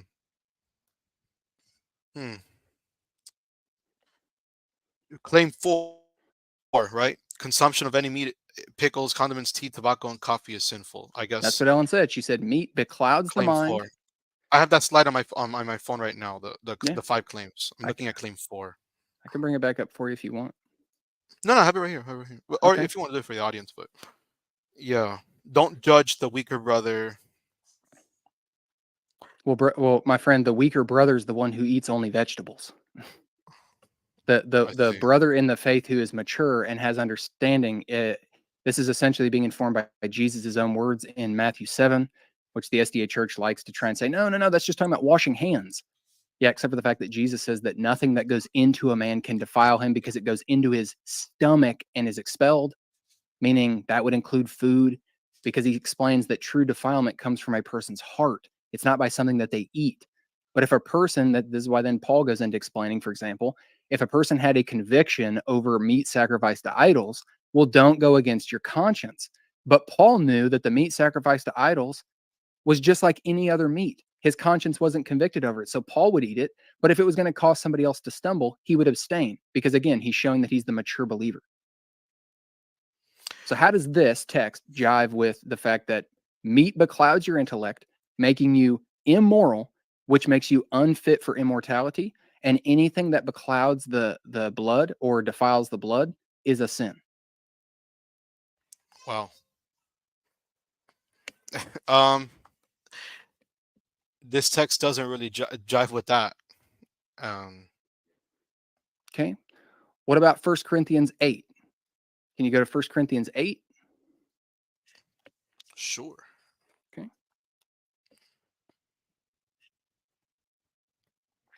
So this is where I was just talking about food offered to idols. Starting in verse 1, he says, now concerning food offered to idols. It's the next chapter from where we just were. So after he's done talking about married couples, etc., another thing that would have been common during that day, meat sacrificed to idols. Right. We know that all of us possess knowledge. This knowledge puffs up, but love builds up. If anyone imagines that he knows something, he does not yet know as he ought to know. But if anyone loves God, he is known by God. Therefore, as to the eating of food offered to idols, we know that an idol has no real existence, and there is no God but one. For although there may be so-called gods in heaven or on earth, as indeed there are many gods and many lords, both lowercase, yet for us there is one God, the Father, from whom all things and for whom we exist, and one Lord Jesus Christ, through whom are all things and through whom we exist. However, so why is he saying this when he's talking about food sacrificed to idols? Not all possess this knowledge. So not all people understand the true God. But some, through former association with idols, eat food as really offered to an idol and their conscience being weak is defiled. So it's not the food that does it. It's their conscience. It's them going against their conscience because they don't know that there's actually nothing wrong with eating that meat. But because their conscience is pricked and they go against it, that's how they become defiled. Food will not commend us to God. We are no worse off if we do not eat, and no better off if we do. But take care that this right of yours, does not somehow become a stumbling block for the weak. For if anyone else, or for if anyone sees you who have knowledge eating in an idol's temple, will he not be encouraged if his conscience is weak to eat food offered to idols? And so by your knowledge, this weak person is destroyed, the brother for whom Christ died. Thus, sinning against your brothers and wounding their conscience when it is weak, you sin against Christ. Therefore, if food makes my brother stumble, I will never eat meat lest I make my brother stumble. So Paul ate meat, but not in the presence of a believer who it would cause to stumble, whether it was the meat was sacrificed to idols or the person had a conviction. It's just like if somebody has a conviction about alcohol, or I know that a brother has overcome alcohol addiction, when I have him and his wife over for dinner with me and my wife, we're not going to drink wine. We're not going to drink alcohol because that is going to be a stumbling block for that brother. But that doesn't make the alcohol in and of itself sinful. Overindulgence of it is sinful. Causing somebody else to stumble is sinful, etc. But the thing itself is not sinful. Notice verse 8. Food will not commend us to God. We are no worse off if we do not eat, and no better off if we do. How does that jive with what Ellen White said? Consumption of any meat, pickles, condiments, tea, tobacco, and coffee is sinful because they pollute the blood, which goes against the law that is written on every fiber of our beings and is sinful. Help me out here. Yeah. And I'm looking at verse 8, and it definitely, it really contradicts claim number 4. Where it says, but food does not bring us near to God. We are no worse if we do not eat, and no better if we do. It sounds pretty bad.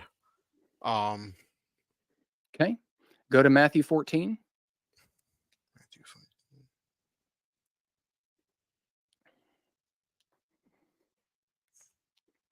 Appreciate you stepping up, bud, and being honest and sincere. I think you're the same gentleman that was at one of our previous open mics. And so I commend you for that, my friend. No hatred here, just again, genuinely wanting to get your thoughts on this. Hopefully it piques your interest, etc. But notice Jesus feeding the 5,000. Okay. Yes. Can you read Matthew 14, 13 It says through the death of 21? John the Baptist. Oh, there it is. Okay, wrong section. Yeah. Verses 13 through 21. Out loud? No, bro. lot. All of us are able to be I'm able to reading, read your thoughts. Yes, out loud.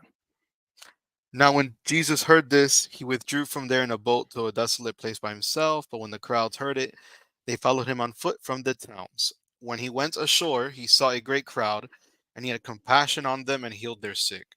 Now, when it was evening, the disciples came to him and said, this is a desolate place, and the day is now over. Send the crowds away to go to the villages and buy food for themselves. But Jesus said, they need to go away. You give them something to eat. They said to him, we have only 5 loaves here and 2 fish. And he said, bring them here to me. Then he ordered the crowds to sit down on the grass, taking the 5 loaves and the 2 fish. He looked up to heaven and said a blessing. Then he broke the loaves and gave them to the disciples, and the disciples gave them to the crowds, and they all ate and were satisfied. And they took up the 12 baskets full of the broken pieces left over. And those who ate were about 5,000 men, besides women and children. Okay. Eating So fish. Jesus does a miracle where he feeds women, children, and men meat. He's all-knowing, and he is supposedly revealed through Ellen White that eating meat defiles the blood and beclouds the intellect, blunting the senses from being able to understand truth.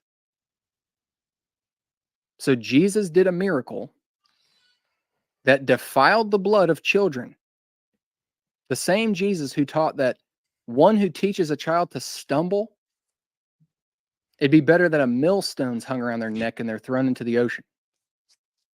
Yet he did a miracle that defiled the blood of thousands of people.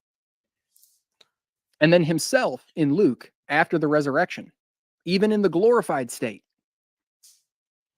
he didn't return to an Edenic diet. He ate fish.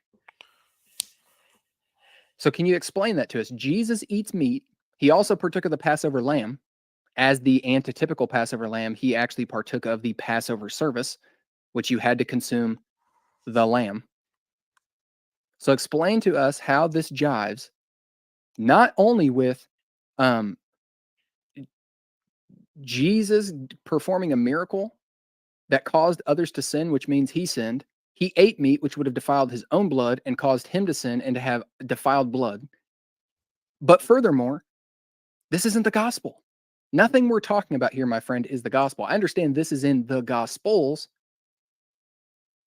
but this isn't the power of God to salvation. Right. So can you explain that for us? That's why there's the rub here. Jesus is feeding people fish.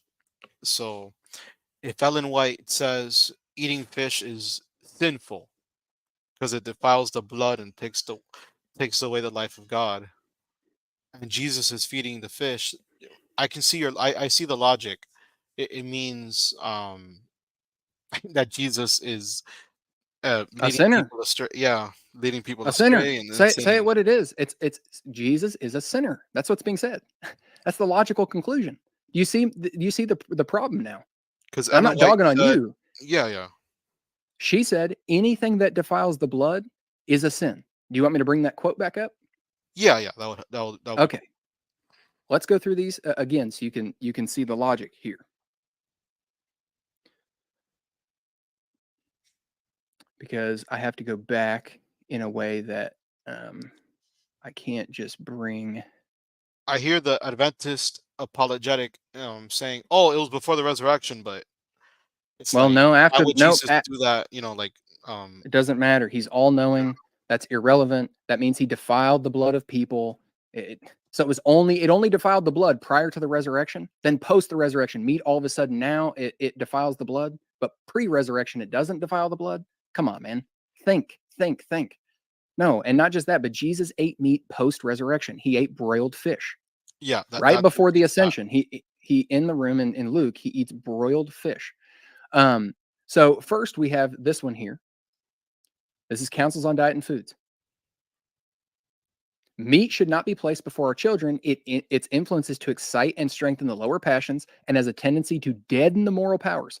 Grains and fruits prepared free from grease as in a natural condition as possible should be the food of the tables of all who claim to be preparing for translation to heaven. So to be translated to heaven, you have to be in a moral state, a pure moral state to be fit for translation. Well, eating meat, she says, beclouds the intellect, defiles the blood, and anything that does so makes somebody immoral because it violates the law of God. This is where she said again and again, I've been shown. God's trying to lead people back to the Edenic diet. Meat eating will eventually be done away. Flesh will cease to form a part of their diet. Tea and coffee drinking is a sin, an injurious indulgence, which injures the soul. Meat eating, here it is, deranges the system, beclouds the intellect, and blunts the moral sensibilities. Does she say clean meat, unclean meat? No, she says meat. And that all meat will cease to be a part of their diet, not just unclean meat, all meat. Such a diet contaminates the blood and stimulates the lower passions. It prevents vigor of thought and enfeebles the perceptions so that God and the truth are not understood. God has written his law upon every nerve and muscle, every fiber and function of the human body. The indulgence of unnatural appetite, whether for tea, coffee, tobacco, or liquor, is intemperance and is at war with the laws of life and health. By using these forbidden articles, not in moderation, using them, a condition of things is created in the system which the Creator never designed. This indulgence in any of the members of the human family is sin. The ... is on their part as well, by the way, folks. The eating of food that does not make good blood, what'd she say about meat?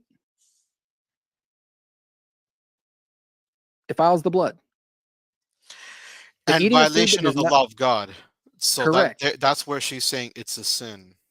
Like The there's no eating of exact food that quote, does, oh, eating meat is a sin. There's not an exact quote, but it's no, it's violation of the law of correct. God. Violating the law of God is a sin. So Correct. And so any food that does not make good blood, which she says meat defiles the blood, is working against the laws of our physical organism and is a violation of the law of God. So Jesus violated the law of God by eating the Passover lamb, eating fish, and did a miracle where he fed a bunch of people a bunch of food, including children, that defiled their blood. wow. I guess Jesus wasn't a good follower of Ellen White. My man, I appreciate your honesty.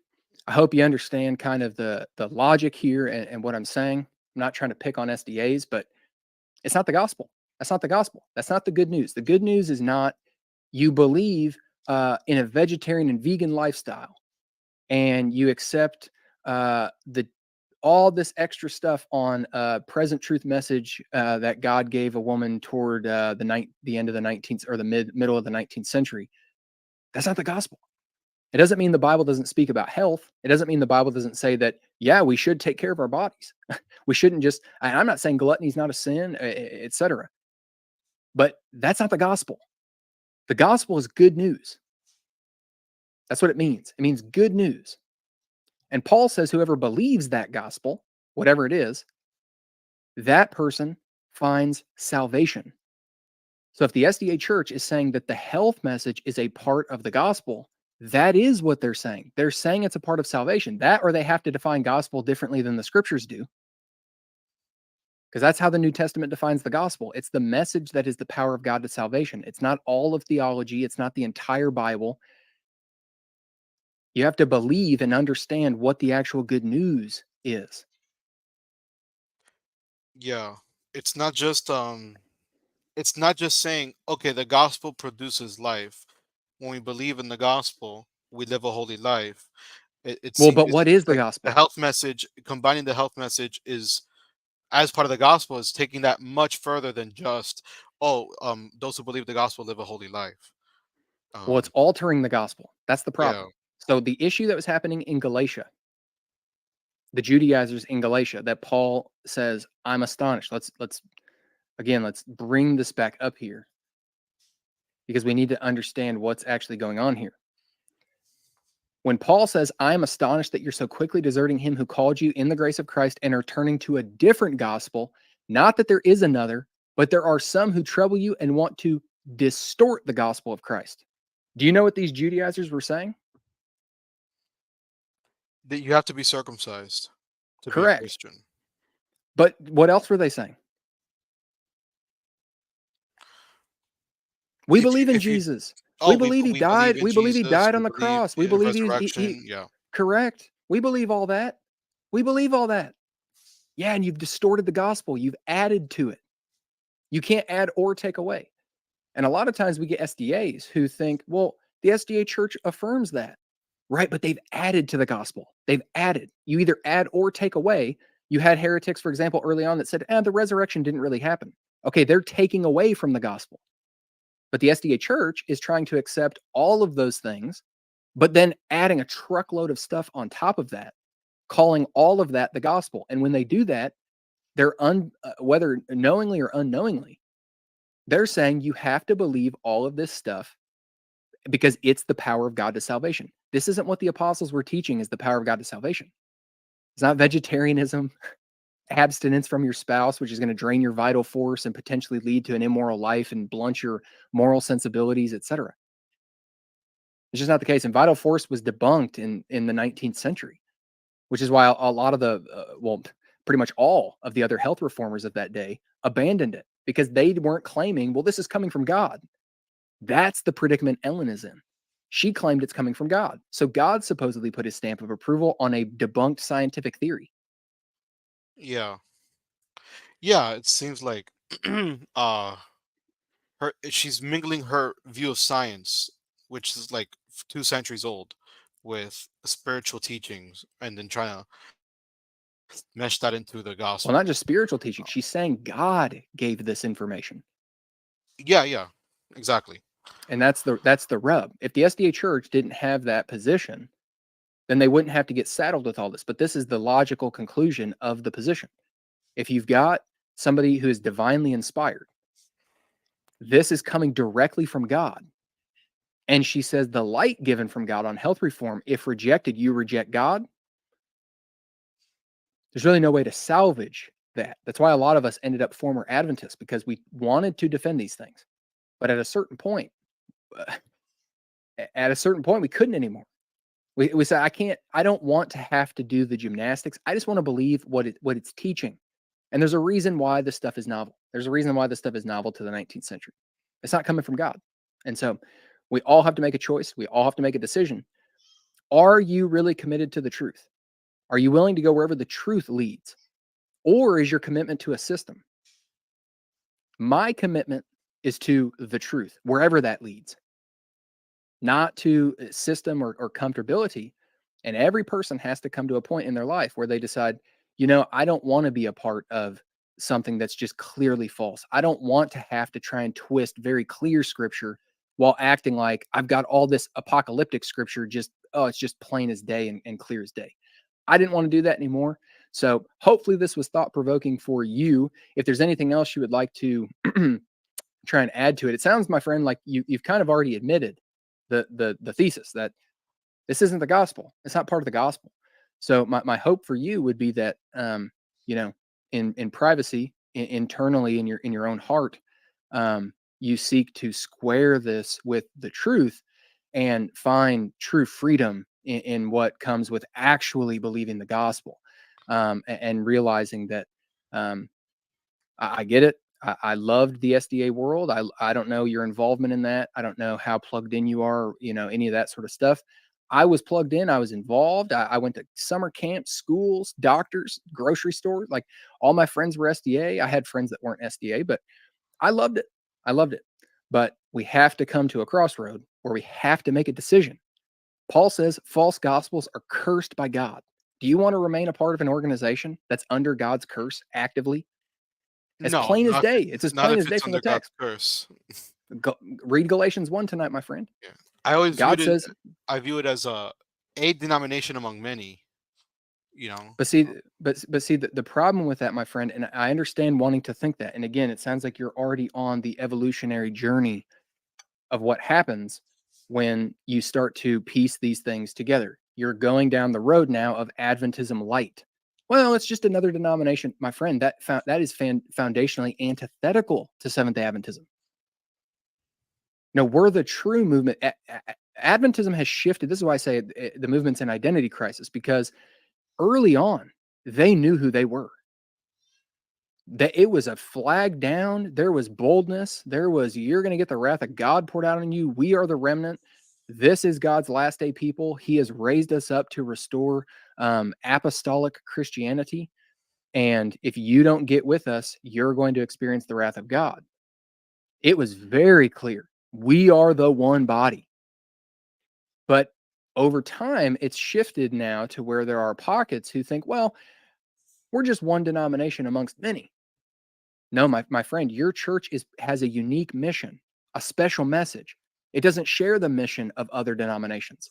Baptists, Presbyterians, Methodists, Lutherans, Moravians all share in the same mission At 10 o'clock. and message. Their differences are tertiary. They're things that we were just in Romans 14. Paul goes on to say that we shouldn't quarrel over disputable matters, meaning that there are doctrines that are disputable. Those doctrines should not divide. And like we looked at in Philippians 1, the church is to be united on who God is and what the gospel is. It's not to say there aren't other doctrines that are vitally important. But for example, Baptists and Presbyterians differ on their form of The church door, honey, governance. because the They don't have person a can hear different the mission. They don't have a different God. They don't have a different gospel. thing. They have a difference in understanding due to things like Acts 15 and understanding and working with things in the text that We're trying to glean as much information as we possibly can, and everything's not just explicitly stated verbatim. But their mission is the exact same. They worship the same God, they're taking the same gospel. The SDA church is not doing that. They have their own message, their own unique mission. The Christian church does not have multiple missions.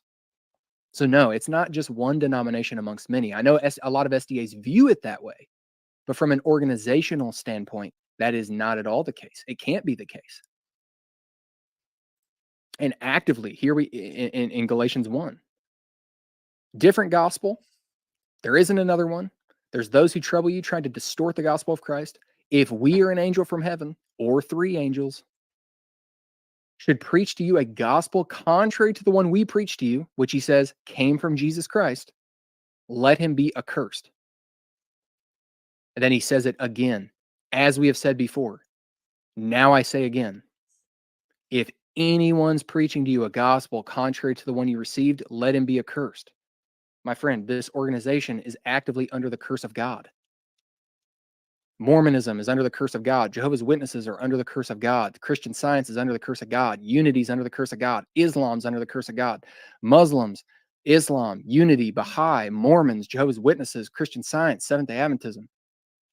These groups are under the curse of God. That's not what it's not what the apostles were teaching.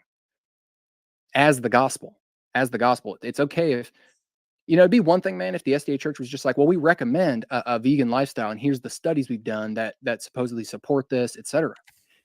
Well, perfect. If you want to just, believe that and say that and have that claim, sure. But when you start attaching to it, this is light from heaven, you're going to be unfit for immortality. God wants you to return to the Edenic diet, except Jesus post-resurrection eats fish. Yeah.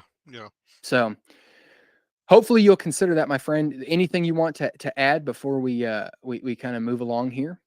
Yeah. Quoting her directly,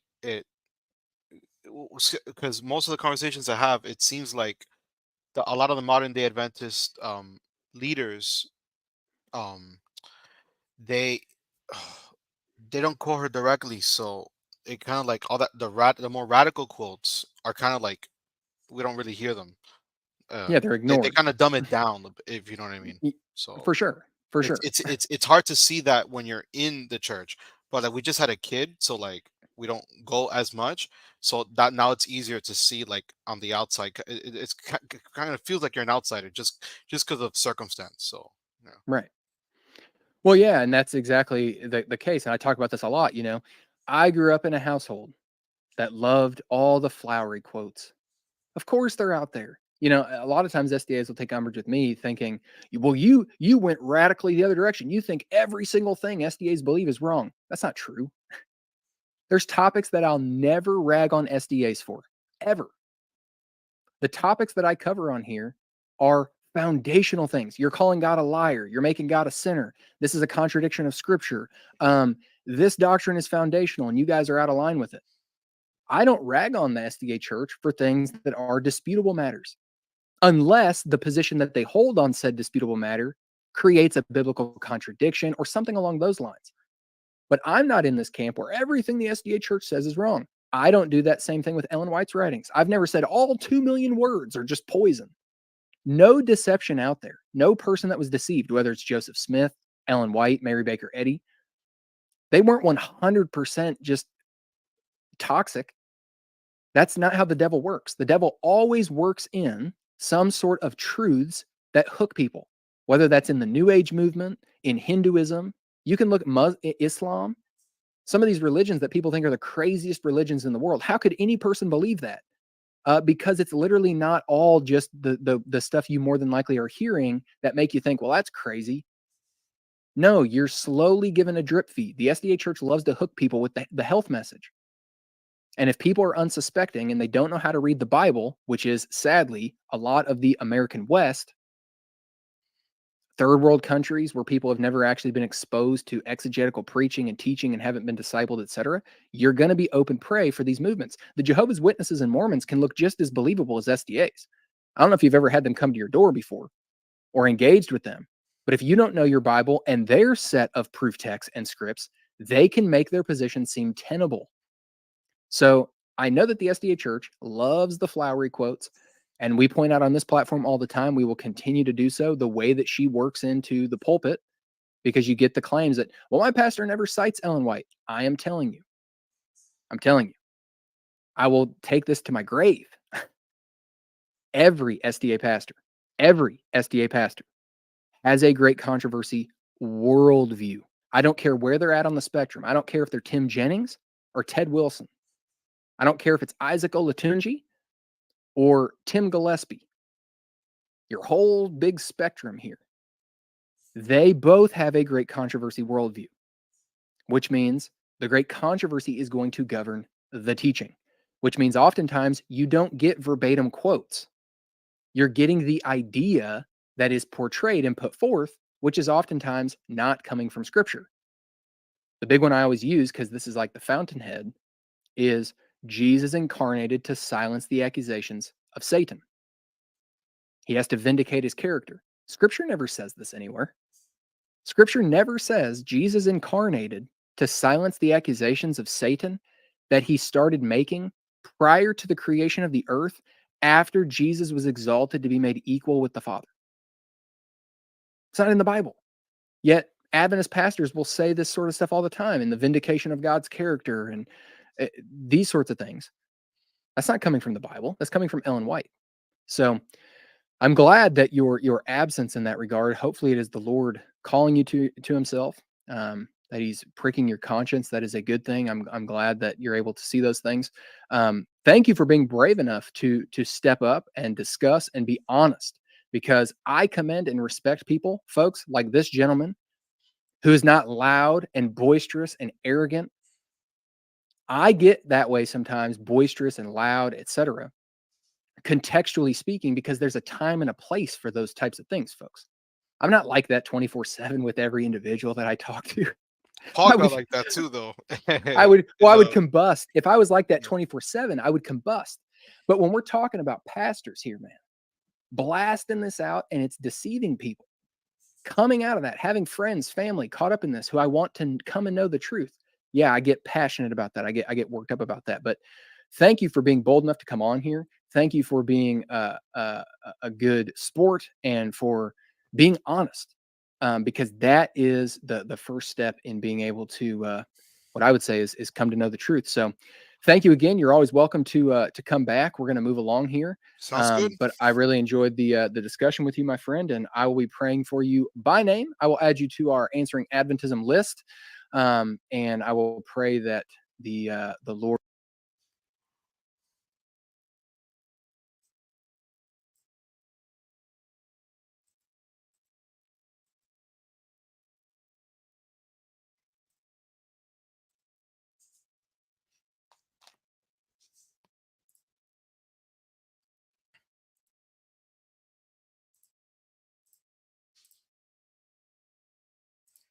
Hello. Okay, that we have about 8 minutes left to conclude our philosophy portion of the night. Philosophy, where we talk about philosophical things. Religion is part of philosophy, but it's not everything that has to do with philosophy. So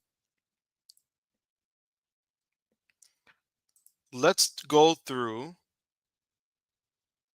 Epicureanism versus Christianity. Um, yeah, this is a little conversation about SDA, and a philosopher wants to engage in every conversation possible, as much as possible, um, to just pique the brain a bit. But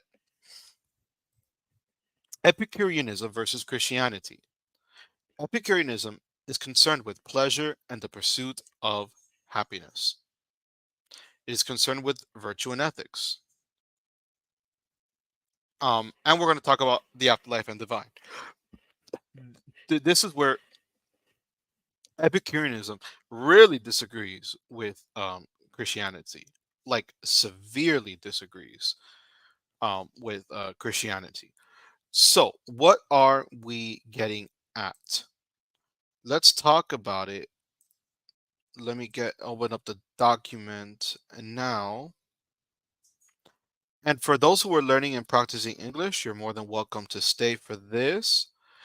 you will learn English us talking about this topic. So, Epicureanism and Christianity represent two distinct worldviews, each offering profound insights into the purpose of human existence, profound insights on morality and the nature of the divine. While both systems address the fundamental questions of life, there are significant differences when you talk about pleasure, virtue, the afterlife, and the role of the gods. So Epicureanism places a central emphasis on the pursuit of pleasure. Christianity views pleasure within a moral and spiritual context. It does moderate pleasure severely because it has to follow its Christian principles.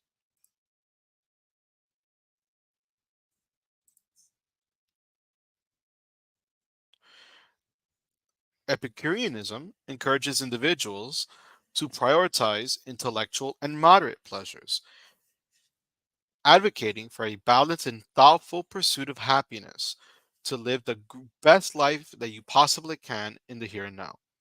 The focus on the present life and the natural sources of joy distinguishes Epicurean philosophy from otherworldly orientation of Christianity. So it seems like Christianity is more otherworldly, focused less on this world, focused more on the world to come. And so that's one big difference between Christianity and Epicurean thought. We also have virtue and ethics. Christianity places a strong emphasis on virtue and ethical conduct, rooted in the teachings of the Bible and Christian traditions. Virtue is seen as a reflection of one's relationship with God and a manifestation of faith, hope, and charity. Epicurean philosophy also acknowledges the importance of virtue. It's not pleasure at the expense of virtue, it just approaches it through reason and moderation rather than religious dogma. The ethical framework, so like what we mean by is what's right and wrong, is more flexible than Christianity. It allows individuals to navigate moral decisions based on practical reasoning and the pursuit of long term well being overall for everybody involved. So, if something ethical is determined by is it good for you? Is it good for me? Not just, not, oh, does it upset an all powerful deity? I would say a lot of the moral issues in Christianity, a lot of them have to do with just upsetting a deity, which is God. It's wrong because God doesn't like it. It's the priority isn't always does it hurt people. Although there are a lot of humanistic virtues in Christianity, there's a lot of other rules that don't have anything, doesn't really seem to hurt anybody. It just seems to offend God. Now, the arguments for Epicurean philosophy, it provides. Oh no, now we're going to talk about the afterlife and the divine. Christianity posits a belief in an afterlife where the soul faces judgment and eternal consequences. The Christian worldview centers around salvation, redemption, and an eternal relationship with God through faith in Jesus. Epicurean philosophy, while not explicitly denying the existence of gods, posits that if gods exist, they are distant. They're not involved in human affairs. It doesn't necessarily say there are no gods, it just says that the divine realm or the gods are not involved in this planet. So, this philosophy is focused on the present life and not focused on any life to come or an eternal judgment. It wants to make life better for everybody in the here and now. It wants everyone to be happy and it wants to deal with all of our problems now. Where Christianity leaves it for a future, saying, oh, it'll get better when we die. So, the clash between Epicurean philosophy and Christianity lies in their differing perspectives on pleasure, virtue, and the divine. While Christianity emphasizes a spiritual and otherworldly orientation, Epicurean philosophy advocates for a more naturalistic and human centered approach to happiness and morality.